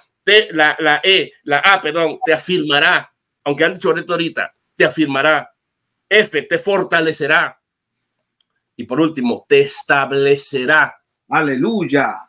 Ese propósito es para la gloria, para la alabanza de la gloria de su gracia. Ahora pongamos los 3 grandes propósitos juntos. Si la predestinación no es cierta, el Hijo no puede llevar la preeminencia en medio de esos hermanos mismos que Dios conoció. Nosotros, aleluya. Si nosotros no vamos a ser glorificados y alcanzar la salvación y llevar la imagen del Hijo, el Hijo también queda mal y el propósito, la causa final se acaba. Y si Dios no llama eficazmente a su pueblo para lograr el cometido, para que el Hijo sea glorificado, señores, ¿cómo vamos a alabar? Porque ahí dice para alabanza, es un sustantivo verbal. Si es un sustantivo verbal, es para que aquellos que son llamados, para aquellos que son predestinados, para que aquellos que van a llevar la imagen de Cristo, alaben, que van a alabar la gracia, la gloria de la gracia de Dios, de la gracia con la cual Dios mismo nos hizo aceptos en el amado. Esos son los 3 grandes propósitos de la glorificación. Óyeme, esto que tú estás diciendo está buenísimo. Aquí siento yo un fuego. No, en serio. Estas palabras que has dicho son tremendas. Creo que pregunta corta, respuesta larga, te lo dije. Sí. Y eso que no abordamos la cuestión de la diferencia entre la forma como la predestinación la lee el catolicismo romano y la ve el protestantismo, pero parece que en ciertos puntos, en términos de la predestinación, son parecidos en el mundo católico romano y el protestante. Sí, desde el punto de vista teórico, sí. Aunque ellos van a meter un montón de cosas desde el punto de vista eclesiástico que van a haber empañado un poco la doctrina de la predestinación. Entonces, ese es el problema, que cuando vemos a la iglesia externamente, desde el punto de vista externo eclesiástico, uno puede decir, bueno, se perdió aquí la idea, y por eso es que los católicos se confunden y dicen, no, la salvación se pierde, no se puede perder un regenerado, no sé, porque ellos tienen una idea de que, o sea, la práctica de la iglesia ha influenciado mucho, y eso es lo que ha hecho la Reforma, rescatar esta doctrina que es fundamental, que es esencial para entender la salvación. Eso es lo que ha hecho la Reforma, y que lamentablemente muchos cristianos que dicen, no, yo no creo en eso, yo creo que Dios primero tiene que ver mi libre albedrío, que yo le voy a amar, que yo voy a perseverar, que yo esto, para entonces poder Dios elegirme. Entonces, eso no es elección, eso se llama reacción, porque si Dios depende de algo que yo haga, si Dios depende que yo use mi libre albedrío, entonces yo soy el que elijo, yo soy el que determino mi salvación, yo soy el que determino mi predestinación. Primero, ya el concepto de predestinación ya no puede ser vinculante aquí, ya no se puede usar. Y segundo, el concepto de elección tampoco. Y tengo un bombazo. La predestinación antecede como medio o causa, que fue lo que dijo Jonathan Ramos en el debate, a la elección. Efesios 1:4. Porque en el griego es habiendo sido predestinados, un auristo perfectivo. Wow. La idea es que esa es el medio, está modificando, que es lo que yo le pregunté. Lo que yo le pregunté a este amigo, y eso sí te lo quiero mostrar aquí, porque esto se pone bueno. Lo que yo le pregunté a mi amigo, que nunca respondió, fue esto que está aquí, te lo voy a mostrar acá. A Urbina, tú dices Urbina. A Urbina, ahí te lo voy a mostrar. La pregunta que yo le hice a Urbina, que va a revelar el nivel que tiene el estudioso de Harvard, ¿no? Sí, aquí está. Ok, esto aquí va. Por ahí anda Leonardo Mendoza, que no me dejará mentir. Aquí está, mira, ¿ves? ¿Cuáles son los complementos del participio adverbial que aparece 5 veces? Aquí, ¿cuál es el complemento de este verbo que significa priorizas, que significa predestinar, trazar el horizonte de antemano? Además. Ajá, ese es un complemento directo, un objeto directo. Ese es el primer complemento. Okay. Pero mira, tiene 5 complementos más. Ves que están iniciados por la cláusula, por las frases preposicionales. Esas frases preposicionales implica que cada una de ellas tiene un valor adverbial.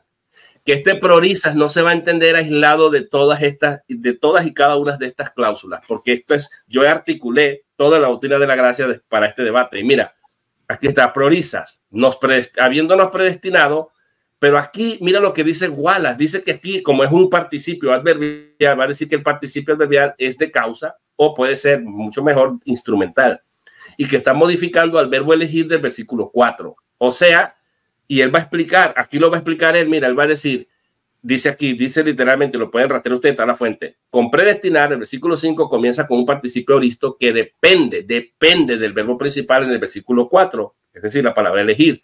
El participio auristo puede traducirse causalmente y se debe traducir porque predestinó, eligió, nos eligió, ¿ves? Porque predestinó, nos predestinó, eligió.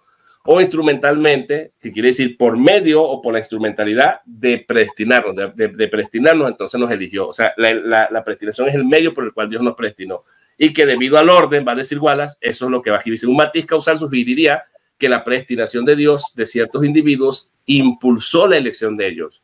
Un matiz instrumental sugeriría que el medio por el cual se cumplió la elección de Dios fue la predestinación. La visión instrumental es algo más probable a la luz de la sintaxis griega normal, es decir, un participio auristo que sigue a un verbo auristo, a un auristo principal, es más probable que sea instrumental que causal, pero no niega la idea causal todavía. Eso lo dice Wallace y 19 eruditos más en las notas exegéticas 13 de la Net Bible, una biblia de puros eruditos lingüistas con más de 600, creo que son 65,000 notas exegéticas escritas por 20 eruditos, dirigida nada más y nada menos que por el gran académico, el doctor Daniel B. Wallace. Entonces, cuando yo le preguntaba a este señor cuáles son los modificadores, yo estaba buscando esto, Néstor, que él me dijera, bueno, un modificador en primer lugar, el primero es el complemento directo. ¿Cuáles son los complementos? Complemento directo, nosotros. Y luego va a decir, aquí, este es el de meta. Quiere decir, ¿para qué? ¿Para qué nos eligió? Para la adopción de hijos. Eso lo dice la Iglesia Católica Romana. Aquí vamos a ver que la Iglesia Católica está de acuerdo con nosotros en eso. La predestinación tiene como meta que nosotros seamos hijos de Dios. Que nosotros seamos hijos de Dios. Y comienza aquí y se consuma en la redención del cuerpo, como dicen Pablo en Romanos 8:22 en adelante. Número 2, sí, que es la glorificación. Dia y su Christu, el medio es Jesucristo. Número 3, o sea, por medio de Jesucristo, Luego vamos a encontrar la frase preposicional que es is afton, que se pierde en Reina Valera, pero está en el texto griego. Significa, es un complemento circunstancial de ventaja, implica la ventaja. O sea, la ventaja es implica para el beneficio o a favor de Dios mismo. El referente aquí es Dios. O sea, que Dios nos eligió a nosotros para que fuésemos adoptados como hijos, para la adopción de hijos a través de Jesucristo, y lo hizo para ventaja de sí mismo, para beneficio de él mismo, a favor de él mismo. Y viene una preposición que el léxico Bauer va a decir que aquí es tanto causal. Aquí emergen dos funciones: la idea de causa y la idea de regla o medida. Va a decir,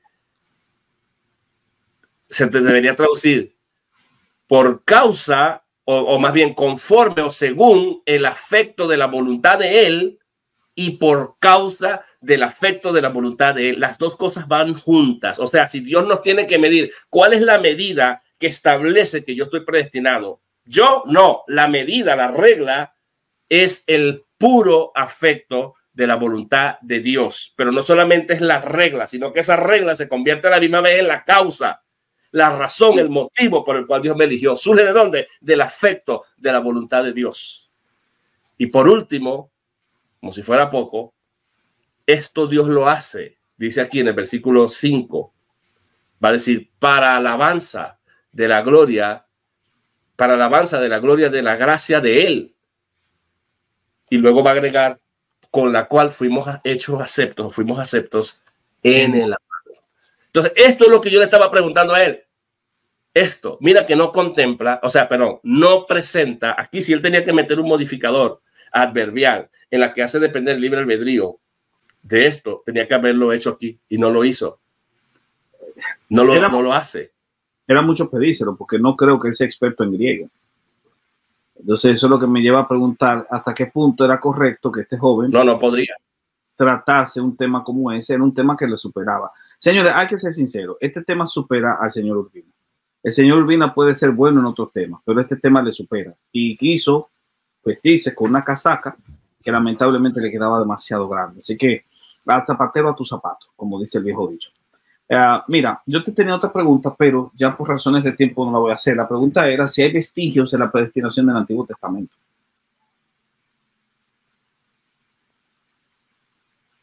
Por supuesto que sí. Claro que sí, porque cuando nosotros hablamos de Romanos 8:29, eso también aparece en Romanos 11:2 y dice, y lo deja ya como lo han mencionado, la idea está elíptica en el 11:2 cuando dice a los que antes conoció, en 11:10, en 11:2 se lo va a aplicar al pueblo de Israel. Y va a decir a los que antes conoció, y Pablo va a hacer una explicación muy bien, que no todos los descendientes de Abraham son los hijos de la promesa, son verdaderos israelitas. Los verdaderos israelitas son los hijos de la promesa, los que vienen por Isaac, porque en Isaac se da llamada descendencia. Dice, porque a los que antes conoció, y lo deja inconcluso porque ya lo ha mencionado en el 8, ya queda para que entendamos que eso también es aplicable al pueblo de Israel. De hecho, si tú estudias el capítulo 1 de Hechos de los Apóstoles, de Efesios, capítulo 1, te vas a dar cuenta que Pablo está hablando, porque el libro de los Efesios es precioso. Pablo habla de forma inclusiva, como excluyendo a su audiencia, y de repente los incorpora. Si tú lees todo el capítulo, de hecho hasta se han agarrado los dispensacionistas para decir, no, hay la predestinación, y algunos que objetan al calvinismo, hay la predestinación de la que se está hablando es del pueblo de Israel, pero igual están admitiendo que hay un pueblo escogido, que hay un pueblo elegido y predestinado y favorito de Dios, aunque lo quieran limitar a Israel. Pero es que no entienden la carta a los Efesios.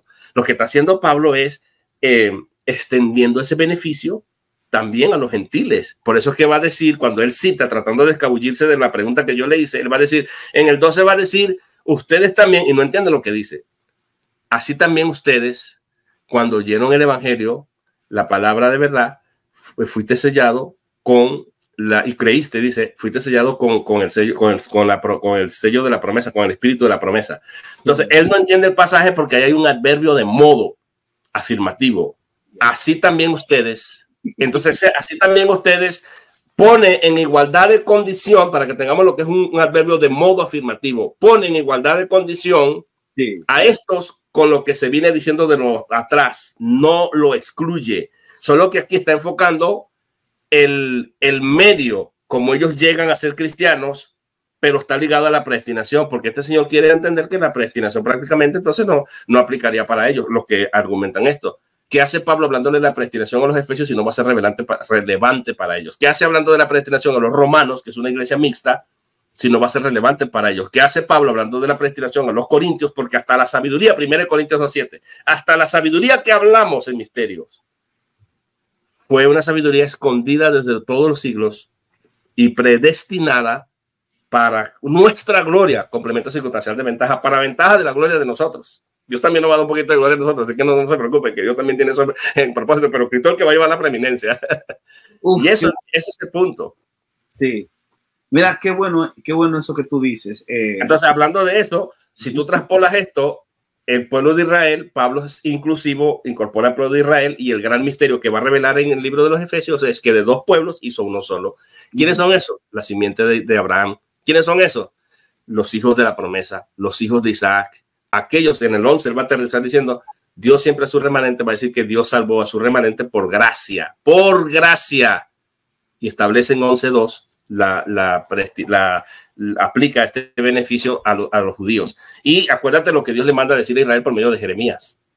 Le dice que le diga a Israel lo siguiente, que es interesante como lo dice el griego, dice, con amor eterno te he amado. Y te prolongué mi misericordia, traduce Reina Valera. Pero ¿sabes qué dice el griego?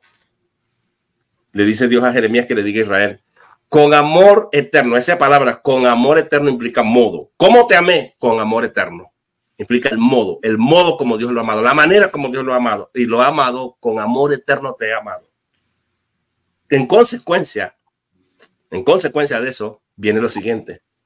Por eso, o sea, porque te he amado de esta manera, con amor eterno, te moví, se usa la palabra el quío, arrastrar. Te moví hacia la compasión. Excelente. Hacia la misericordia. El amor eterno de Dios es lo que como consecuencia mueve al pueblo de Israel hacia la misericordia. ¿Te das cuenta? No fue algo contingente en ellos. Wow, tremendo. ¿Sabes que alguien ahí se hacía el comentario de que los elegidos necesitan creer? Sí. Pero incluso el catecismo romano enseña que la libre acción de elegir, o la libre acción de escoger, más o menos, está determinada por el decreto de predestinación. O sea, digo, yo creo que este tema superó a Dante, porque Dante no lo conocía. Y la evidencia de que no lo conocía fue que lo propuso debatir. O sea, él no debió haber puesto a debatirse con este tema, porque prácticamente todos creemos en la predestinación. Que es un concepto. Sí. Yo lo que creo es que Dante, lo que pasa es que dijo, ya escuché los argumentos de Dante, de este hombre, de Ramos, y se vino con esos argumentitos. Le afectó muchísimo, porque entonces Ramos se le fue por un punto que no esperaba. Bueno, Amado, hemos llegado ya a la recta final, pero antes hay unas cuantas preguntitas y comentarios del público que me gustaría compartir contigo. Vamos a ver si podemos presentar estos puntos, pero antes de, vamos a escuchar otra vez a nuestro queridísimo Dante Urbina.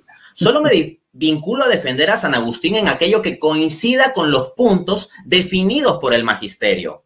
No opiniones particulares suyas que correspondan a aspectos no definidos, porque eso como católico lo puedo prestar atención, me puede parecer interesante, pero no es que sea necesariamente vinculante. Ese es el Dios calvinista desenmascarado. Dante no ganó el debate, para mí.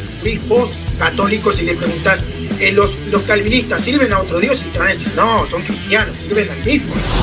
Dados estos precedentes, paso explícitamente a mi propuesta de tema. Tema, la predestinación, visión católica versus visión reformada. Este tema lo dilucidaremos a la luz de Lutero, San Agustín y otras fuentes que se quieran citar, pero centrándonos sobre todo en la Biblia. Ahí está, para los que decían que él lo delimitó solo la Biblia, ¿no? Lutero, San Agustín, etcétera. Y también está el hecho de que, tema, la predestinación, visión católica, visión protestante. Pero ya de que es la misma visión, o sea, no sé si tú estás de acuerdo en ese punto. O sea, está la misma visión, ya lo dijo, ya lo sentenció José Plasencia ayer. Cuando ya se educó a José Plasencia, se le leyó a Santo Tomás de nuevo, se le leyó lo que dice Agustín de Hipona, se le explicó lo que dice el Denzinger, él dijo, en realidad no hay debate. No hay debate, en eso estamos de acuerdo. católicos y reformados. Dante Urbina, predestinación. Debate de su vida. Católicos romanos que están aquí, yo sé que a veces les dificulta ver la cosa porque la ceguera a veces impide que uno pueda ver la luz, pero en esto seamos objetivos, queridos católicos romanos, no todos, porque hay muchísimos que se dieron cuenta y están diciendo que Dante perdió, pero ustedes, los que están todavía diciendo que Dante ganó, incluyendo ese que tiene furia anticalvinista que estaba apoyando en el canal de Pacheco, ustedes, la evidencia de que perdió, justamente se descubre en ese punto de que él quiso debatir un tema que todos compartimos. Eso sería lo que nosotros podríamos decir al respecto. Bueno, Amado, antes de proseguir con lo que viene, me gustaría que veamos unos cuantos comentarios que hay aquí.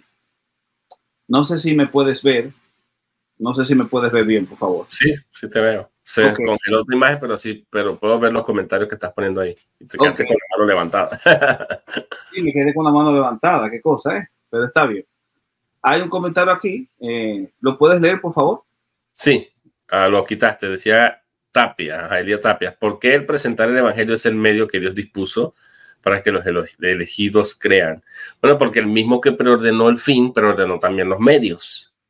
O sea, y aquí viene la diferencia entre preordenar y predestinar. La predestinación enfoca el propósito final, el destino. Y la preordenación tiene que ver con los decretos y cómo esos decretos se van a llevar a cabo en una sucesión, en un orden específico. Entonces, el Dios que preordenó el fin que es la glorificación del Hijo y la glorificación, y para que la glorificación del Hijo se tiene que dar la glorificación de los hijos que van a estar alabando la gloria de la gracia de Dios, que por implicación se refiere a Cristo mismo o a Dios mismo. Entonces ese propósito se tiene que cumplir. Entonces Dios echa a andar su plan en la esfera tiempo y espacio, y en la esfera tiempo y espacio el medio que elige aquí, por la misma ciencia de aprobación, por el mismo conocimiento previo, conocimiento libre de Dios, es justamente el Espíritu, es la santificación del Espíritu, para que podamos hacer dos cosas: para obediencia y ser rociados de la sangre de Cristo. No es hasta que el Espíritu en la esfera tiempo y espacio nos santifica, que es la regeneración o la santificación posicional, nos santifica, nos aparta, nos regenera, que nosotros podemos obedecer, y después que somos obedecidos, somos rociados por la sangre de Cristo, que es una alusión a lo que es la justificación. Entonces, sí hay que hacerlo, porque decía yo ayer, terminé mi diálogo ayer, nosotros y los cristianos tienen que predicar aunque haya predestinación, porque nosotros no somos gobernados por la voluntad secreta de Dios, sino por la voluntad revelada de Dios. ¿Qué ha dicho Dios? Vayan y prediquen a toda criatura. ¿Qué ha dicho Dios? Oren por los impíos, oren por los reyes, por todos los hombres, y por eso lo hacemos, porque son medios que Dios utiliza para llegar al fin.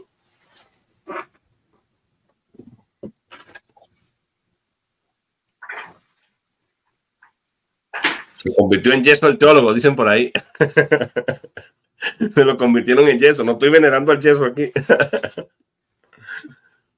Aquí estoy otra vez. Ahora te duplicaste, ahora te volviste bipresente, ¿vale?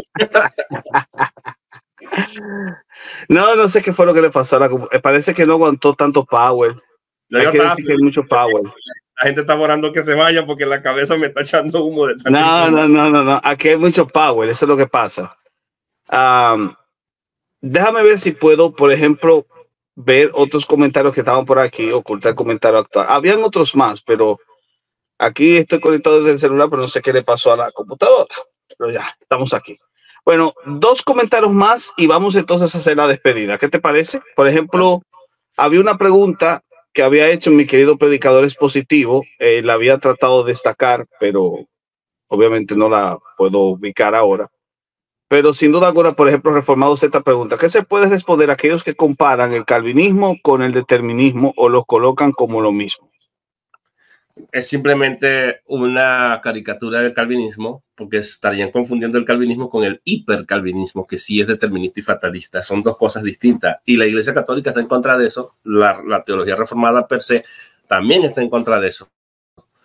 O sea, no podemos eliminar la idea determinista, pero también la idea de la libertad humana, porque Dios, aunque la libertad humana no es la razón sí es un medio. Dios también preordenó que el buen uso del libre albedrío, el buen uso de la administración de la gracia también sea preordenado.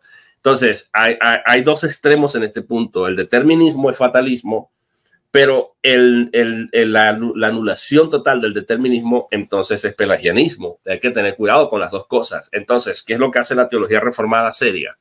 La teología calvinista, confesional. Lo que hace es que combina ambas cosas. Y yo tenía un profesor que decía que le agregaba un punto más al tulip. Después de la P ponía una R, responsabilidad. Y eso es lo que es determinación y también la responsabilidad. El hombre es responsable, el hombre es libre. Las dos cosas van de la mano. La libertad no es la causa de la predestinación, pero la predestinación contempla el libre albedrío. El libre albedrío es el medio.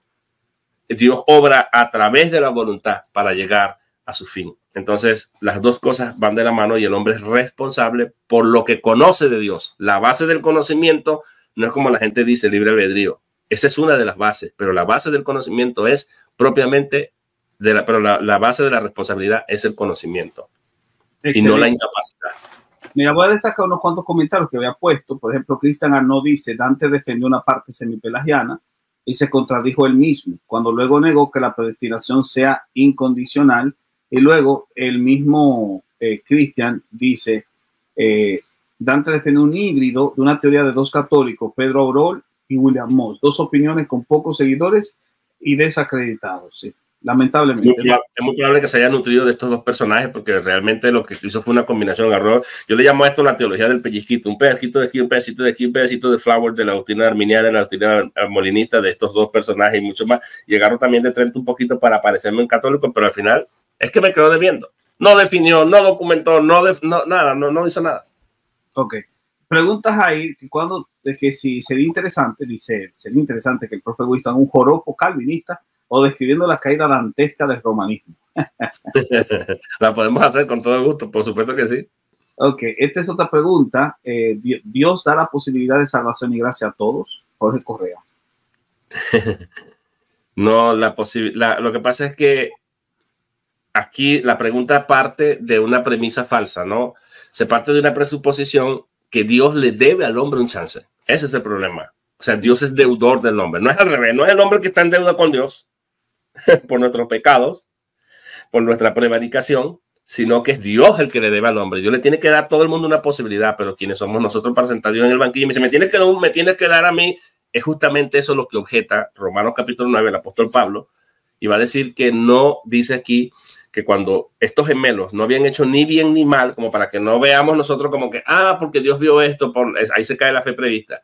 Cuando no habían hecho ni bien ni mal, entonces Dios dijo a Jacob amé y a Esaú aborrecí. Dirás tú, oye, pero ¿cómo es esto? Y acusarás a Dios de injusto, ¿verdad? Porque ¿quién ha resistido su voluntad? Esa pregunta está allí. Entonces la pregunta, aparte de Dios da posibilidad de salvación a todos, ahora aquí hay que hacer una salvedad. Hay que predicarle a todas las criaturas, a toda persona, porque yo no sé en el mundo quiénes son los elegidos. Y por eso predicamos a todos los hombres. Ahora la pregunta es, y como dice, a mí me gusta mucho como lo plantea Piper, ¿qué tal si quieren venir y todo lo demás? Amén, hay que predicarle a todo el mundo. Si quiere venir, que venga y que dé el fruto de que verdaderamente una obra de Dios ha ocurrido en su vida. Si quiere venir, amén. El que tenga sed, venga. La Biblia está llena de invitación. Prediquen a toda criatura. El que tenga sed, que venga y venga. El que cree, tiene vida eterna. Si hay que predicar ese mensaje. Que se arrepienta la gente. Dios manda a todos los hombres en lugar a que se arrepientan. Ahora, ¿por qué Dios lo demanda? No sé, Dios lo sabe, pero es el medio que utiliza para que la gente venga a Cristo. Última pregunta, esta de predicador positivo. ¿La voluntad de Dios es influenciada por un agente externo? Si no, ¿por qué? Sí, no, ¿por qué? Por supuesto que sí, sin influencia de Dios no, porque es que la voluntad, o sea, cuando nosotros hablamos de la voluntad del hombre no es libre, y por eso justamente la gracia tiene que anteceder. Y mismo Santo Tomás de Aquino decía que Dios puede mover la voluntad del hombre, y la Iglesia Católica habla de eso también, de la libertad de eso. Entonces, de la libertad del libre albedrío.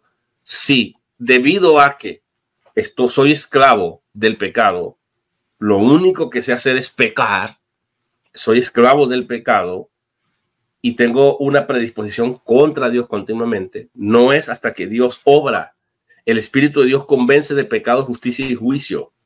Dios hace su trabajo.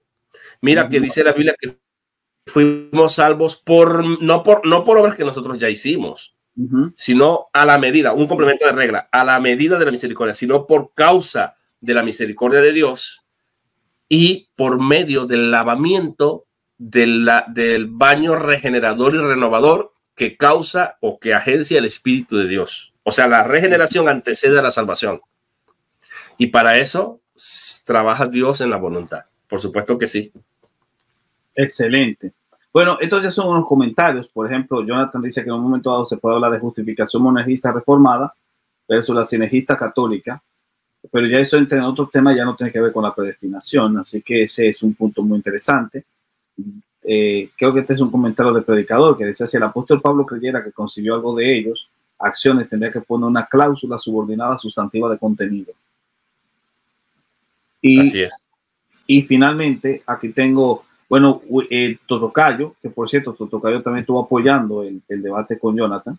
Totocayo dice: ya que estás escribiendo un libro, ¿por qué no un libro en donde se da un debate sobre alguno de los puntos del tuyo? No, el libro quedará ahí para el que lo quiera debatir. Lo que pasa es que yo no tengo tiempo, porque en un debate uno se compromete, hay un tiempo, ¿no? Hay un debate en el que tú haces un argumento y uno lo va a refutar y luego el otro lo va a contrarresponder y eso se lleva un tiempo. Yo no tengo tiempo para eso. Yo tengo mi vida muy limitada y además que no es algo que a mí me interese realmente. O sea, debatir por escrito, no. Yo prefiero poner lo que yo creo a la luz de lo que dice la Biblia, a la luz de lo que yo veo en el texto griego, exponerlo y dejarlo allí, que la gente que sepa griego o incluso estoy tratando de... Voy a poner las ideas, de donde extraigo las ideas al final como un anexo. Las diapositivas que creé las voy a perfeccionar un poquito, las voy a poner como anexo en mi libro, para que vean de dónde parte mi interpretación, para que no me acusen de que estoy torciendo el griego. Ok, y aquí tenemos el comentario de una persona que está viviendo en otra realidad. A veces hay gente que vive en realidades alternativas. Ramos vuelve a dejar en ridículo al protestantismo. Ahora resulta que no fue a debatir, sino a demostrar que Calvino era católico. Porque tenía la misma definición de predestinación que lo... Ay, Dios. No he entendido. Entonces apliquemos el mismo criterio. Okay. La Iglesia Católica en el segundo concilio, en el Concilio Vaticano II, dijo que el Dios de Alá, el Dios de los musulmanes, es el mismo Dios de ellos. Entonces, has demostrado el concilio, según el magisterio de la Iglesia Católica oficialmente ha demostrado que son musulmanes. Probaron con esa declaración que son musulmanes. Apliquemos la misma lógica. Conmigo no va a venir un carnito. Que si en dado caso es así, entonces el Dios calvinista es casi el parecido al Dios del Islam, y el Dios del Islam es el mismo Dios, así que el mismo, viendo el argumento circular. Gracias por ayudarnos con ese detalle, no lo habíamos considerado así. ¡Caramba! Lo agarramos en curva. ¡Caramba! El silogismo. Ajá. Mira que si el Dios del calvinismo es el mismo Dios Alá, el Dios de los musulmanes, y en el segundo concilio Vaticano II se declaró que el Dios de los islámicos, de los musulmanes, es el mismo Dios de la Biblia, entonces tenemos al mismo Dios. Caímos en el mismo punto. Entonces tú tienes un Dios que predestina aún en ese mismo sentido que tú estás viendo caricaturizando el calvinismo. Excelente. Bueno, Amado, hemos llegado al final. Esto ha sido muy interesante. Me gustaría que dieras tus palabras finales, pero antes un pequeño joropo. Hay fuego en mi corazón.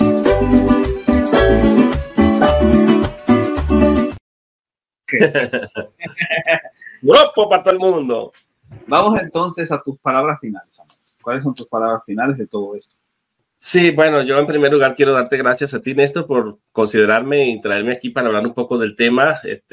Agradezco mucho este apoyo. Yo le había dicho a Jonathan que no dijera quién lo ayudó ni que estuviera mencionándome ni nada. Salió de él. Yo le dije que no, porque a uno no quiere estar hablando no quiere que uno lo estén mencionando. Aquí la gloria siempre va a ser de Dios, en primer lugar. En segundo lugar, yo también estoy muy contento con tu audiencia que nos ha apoyado aquí. Está muy activa el día de hoy la audiencia tuya.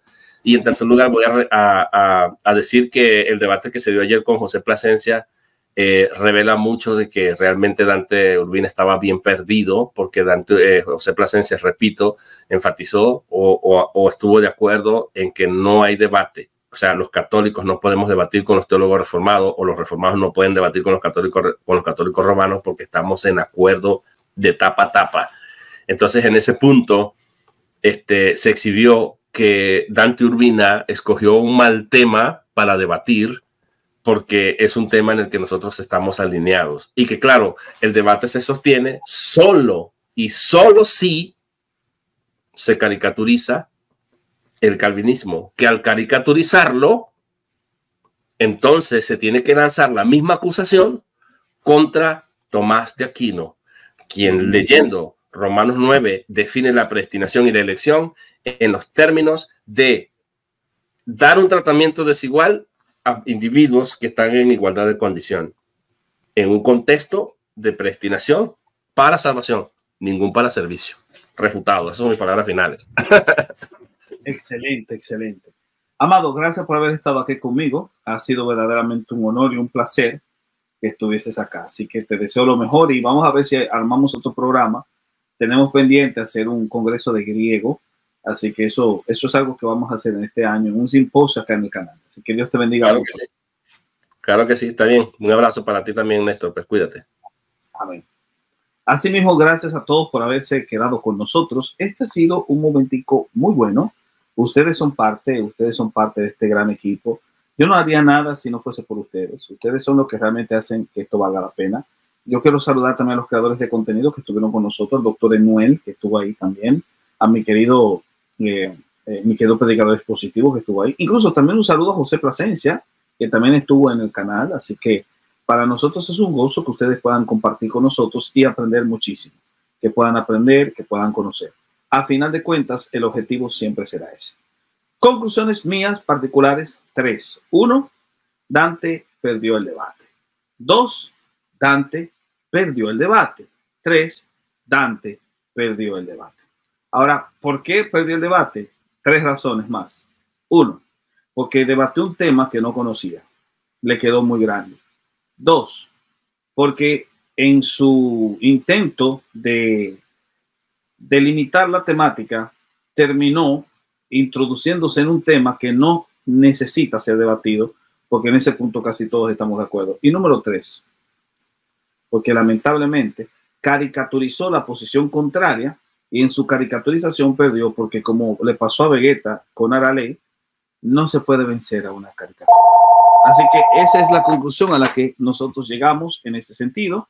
Es lo último que puedo decir. Y de acuerdo a las mismas palabras de Dante al proponer este debate, creo yo, sin duda alguna, y esta es una conclusión básica, que Dante propuso, pero Dios dispuso. Muy bien. Bueno, yo tengo una pregunta. No sé quién de los dos pudiera contestarla. No sé si Jonathan o Winston. Los predestinados que Dios elige antes de la fundación del mundo en su decreto misterioso y eterno, ¿estos predestinados pueden llegar a perder esa salvación? No. No sé. No pueden. No. Ok. Muy bien. Entonces a mí me gustaría compartir. Muy bien, lo leo. Dice, de Cristo os desligasteis los que por la ley os justificáis, de la gracia habéis caído. Este es San Pablo a los Gálatas. Entonces, si los predestinados no pueden perder esa predestinación, esa salvación, ¿cómo es que tenemos a San Pablo escribiendo a los creyentes de Galacia, diciéndoles que aquellos que intentaban justificarse por la ley se habían desligado de Cristo, dando a entender que estaban unidos a Cristo y cayeron de la gracia de Dios? O me respondes o no me respondes, ¿no? Segundo, los predestinados pueden perderse si los predestinados pueden perderse. Entonces yo te pido que me definas predestinación y que me digas si los predestinados pueden perderse. ¿Qué es la predestinación para la postura católica? Quiero un concepto. Y si los predestinados, la pregunta que te hago es, ¿un predestinado puede perderse? Vuelves a la predestinación. No hay debate, la Iglesia no niega el misterio de la predestinación. Entonces, respondiendo a tu última pregunta, aquí lo que te estoy explicando, que lo que nos separa no es la predestinación. La predestinación, de hecho, nos une porque todos creemos que sí existe. ¿Qué es la predestinación? Permíteme. Entonces, todos creemos que existe una predestinación. Si alguien pregunta, a ver, muchachos, levante la mano que creen en la predestinación. Todos la vamos a levantar. En la postura católica, el predestinado es el que finalmente se va a salvar. Y es cierto, Dios, de manera misteriosa, predestinó tanto el fin como los medios necesarios para que se concrete eso. Ahora, el debate. No, pero es que la iglesia nunca ha negado eso, Winston. No, pero para allá voy. Mire, y aquí voy a tratar de responderle al profe Ramos. Que tu afirmativa de que sí se perdía el predestinado. No. Es que yo no creo que yo no creo que estos que solamente Dios sabe quiénes son, yo no creo que se van a perder. Por eso, si te fijas, yo me he enfocado en el asunto de la gracia divina, a quién se le concede, si es posible caer de la gracia divina o no. Cualquier persona puede... Es otro tema. Pero esto es el tema de la perseverancia final. Son predestinados en el fondo, porque tú con la afirmación de Erika, mira. Es que el detalle de las doctrinas de la gracia no es parte de las con tu afirmación acabas de entregar yo quiero leerle algo al profe Ramos. Destinado y que él me diga qué opina. No se pierde. Se acabó. ¿Ok? Entonces, si los predestinados no pueden perder esa predestinación, esa salvación, ¿cómo es que tenemos a San Pablo escribiendo a los creyentes de Galacia, diciéndoles que aquellos que intentaban justificarse por la ley se habían desligado de Cristo, dando a entender que estaban unidos a Cristo, y cayeron de la gracia de Dios? En la postura católica, el predestinado es el que finalmente se va a salvar, y es cierto, Dios, de manera misteriosa, predestinó tanto el fin como los medios necesarios para que se concrete eso. Ahora, el debate. No, pero es que la iglesia nunca ha negado eso, Winston. No, pero para allá voy. Mire, y aquí voy a tratar de responderle al profe Ramos. Que tu afirmativa de que sí se perdía el predestinado. No. Es que yo no creo que yo no creo que estos que solamente Dios sabe quiénes son, yo no creo que se van a perder. Yo no creo que estos que solamente Dios sabe quiénes son, yo no creo que se van a perder. Yo no creo que se van a perder. Entonces, si los predestinados no pueden perder esa predestinación, esa salvación, ¿cómo es que tenemos a San Pablo escribiendo a los creyentes de Galacia, diciéndoles que aquellos que intentaban justificarse por la ley se habían desligado de Cristo, dando a entender que estaban unidos a Cristo, y cayeron de la gracia de Dios?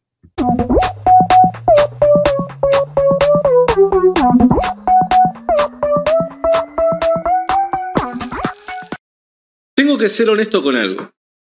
Para mí, Dante no ganó el debate.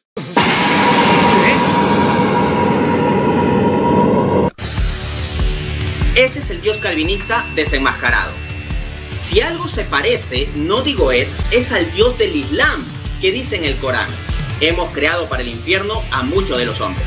Para la Iglesia Católica, el calvinismo no tiene otro Dios diferente del Dios católico.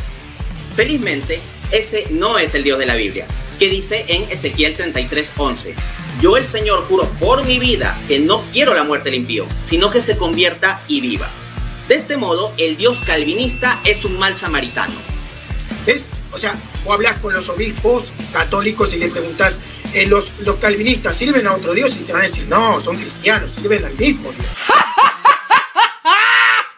Pero ¿qué pasó con Dante Urbina? O sea, también Dante Urbina también le salió el santo garrote. Le bajó el nivel al debate. Le bajó el nivel a Dante. Hermanos, hay que ser objetivos. Dante no ganó el debate. Para mí, desde mi humilde punto de vista, Dante no ganó el debate. Y voy a explicar por qué, desde mi humilde punto de vista. A mí no me gustó todo el currículum que se le presentó a Dante Urbina. O sea, sinceramente, de entrada a mí no me gustó cómo presentaron a Dante. O sea, como si fuera así como un semidios. Después me escribieron otro que tienen otros canales. A Betty no le molesta, ¿no? Pero o sea, están muy molestos con Dante en el video que hizo. O sea, que tú estás siendo peor que Fiducia Súplican ahora, después de este debate. No. Eso es soberbia. Eso es soberbia, por favor. También ustedes quítense los lentes antiprotestantes, Francisco. esto puede ser provocativo. Tenemos que ser honestos. Yo soy honesto y pongo las cosas sobre la mesa. Dante empezó muy mal. Dante en su exposición empezó refutando. A mí me pareció eso, empezó refutando y dije, uy, ya valió. Ya valió con Dante. Sakuragi lo logró. Dante cometió muchos errores. Uno, a mí me pareció que no refutó bien los textos tomistas que le dio Ramos. Y por último, quiero decir que Dante Urbina, yo concuerdo con César Moncada. Con todo respeto, lo hubiera hecho mejor Rodrigo Calvo. Esto cuando van viendo que van perdiendo en un debate sobre un tema, te quieren cambiar de tema automáticamente, no, que la gracia irresistible. A mí se me hace que pierden el hilo. Desde mi humilde punto de vista, Dante no ganó el debate.